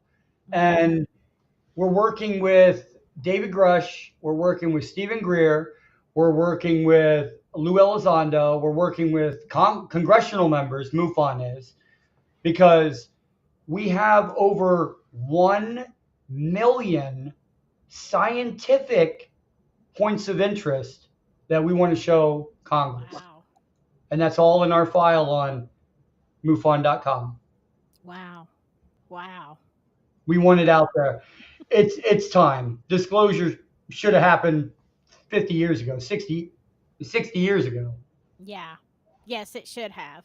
So, I mean, that would answer a lot of questions that we have about all kinds of situations and not just things that you see in the sky, but like the red orb in my closet. Well, it's not like it doesn't have a door, but like, yeah, in my space, like that Yeah. was And if you horrible. look up psyop operations with the military, right? Because they do a lot of that too. Hmm. They fake events. Yeah. Yeah, that's why I had originally, when I started talking about the drones and the orbs and stuff, I'm like, is this a psyop? Is this real? Is it aliens? Is it the Now, government? Yeah. now put it this way. Do you remember the TR3B that we showed, right? Yeah. It looked like a flying triangle, right? Mm-hmm. What about the that reminds me of the is it the Arizona Lights? The Oh, come on, people. Um, oh, I forget what it was. It was lights in the sky that they saw a triangular shaped craft, and people were videotaping it. I forget the state it was in though, but they were videotaping this craft, and it wasn't Mm-hmm. a small craft. We're talking a boomerang type craft that's probably a mile long. Oh, wow. Now, if the government came out with the TR3B and it looked like a triangle, do you think that was a false flag event? They wanted to see everybody's reaction to this thing coming out. Could be. Are people going to go panic and get crazy? Or are they going Look to, at look at yeah. the original War of the Worlds that was transmitted over radio. Oh, yeah. Yeah. That was Nobody knew what was insanity. going to come on. It, Right. it just came on your radio. Everybody's radio turned on. War of the Worlds. We now have aliens landing, and everybody panicked. Exactly. Well, not Exactly. everybody, but a lot of people panicked, and then the government was Yes. like, "Oh no, we can't tell them about aliens. They'll blow up the planet. Like we'll blow ourselves Exactly. up." Exactly. People are crazy when they're Yes, they are. scared. Yeah, Uh, people get crazy when they're paranoid. I had. I'm glad I have military experience because sometimes when I investigate, I just went to this girl's house. I won't say the name, nothing. I don't want them to get in trouble. Her son, she's 73 years old. Her son is 42, lives in the basement, doesn't have a job, blah, blah, blah.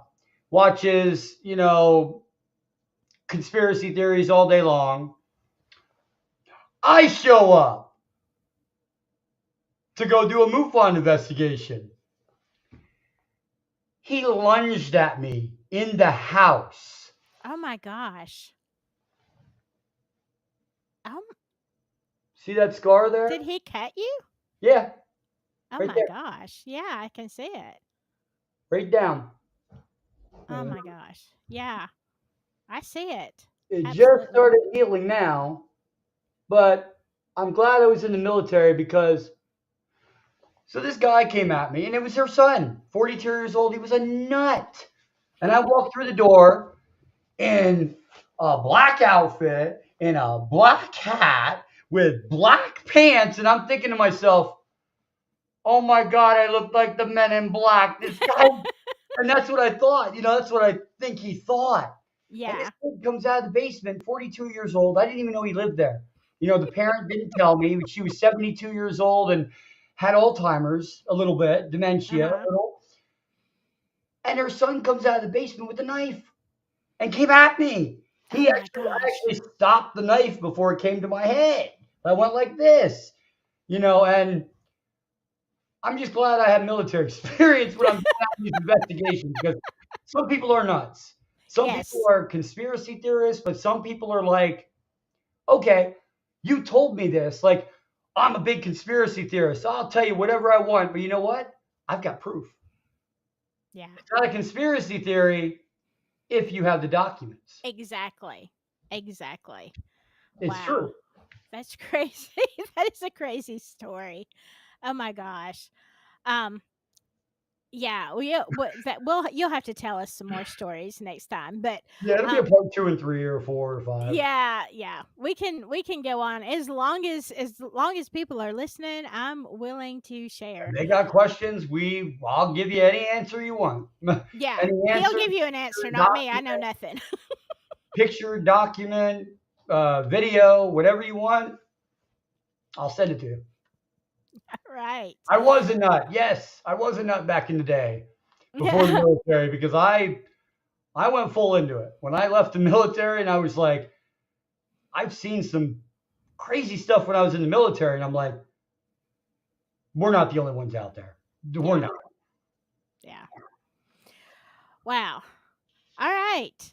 Well, I'm going to say good night to everybody. I know because it's getting late here and people are in all different parts of the Oh yeah, it's country, 11 but o'clock here in um Pennsylvania. oh my gosh. All right. Yeah, we're going to cut it off for tonight, but we'll get together and I'll let y'all know in plenty of time when we can do another live, a long live stream cuz I know people are going to have a lot of questions. Again, thank you for your service, Jay. Thank you for being here. And Thank you for thank having you. me on here. It was a pleasure to speak with you, and I do hope we do this again. Anybody who has any questions, I'll answer anything that you guys want to ask me. All right. So get your questions ready. Put them in the chat or put them in the comments. All right. Good night, y'all. Watch out for the drones and the aliens and the orbs. Whatever you do, stay silky. Bye bye.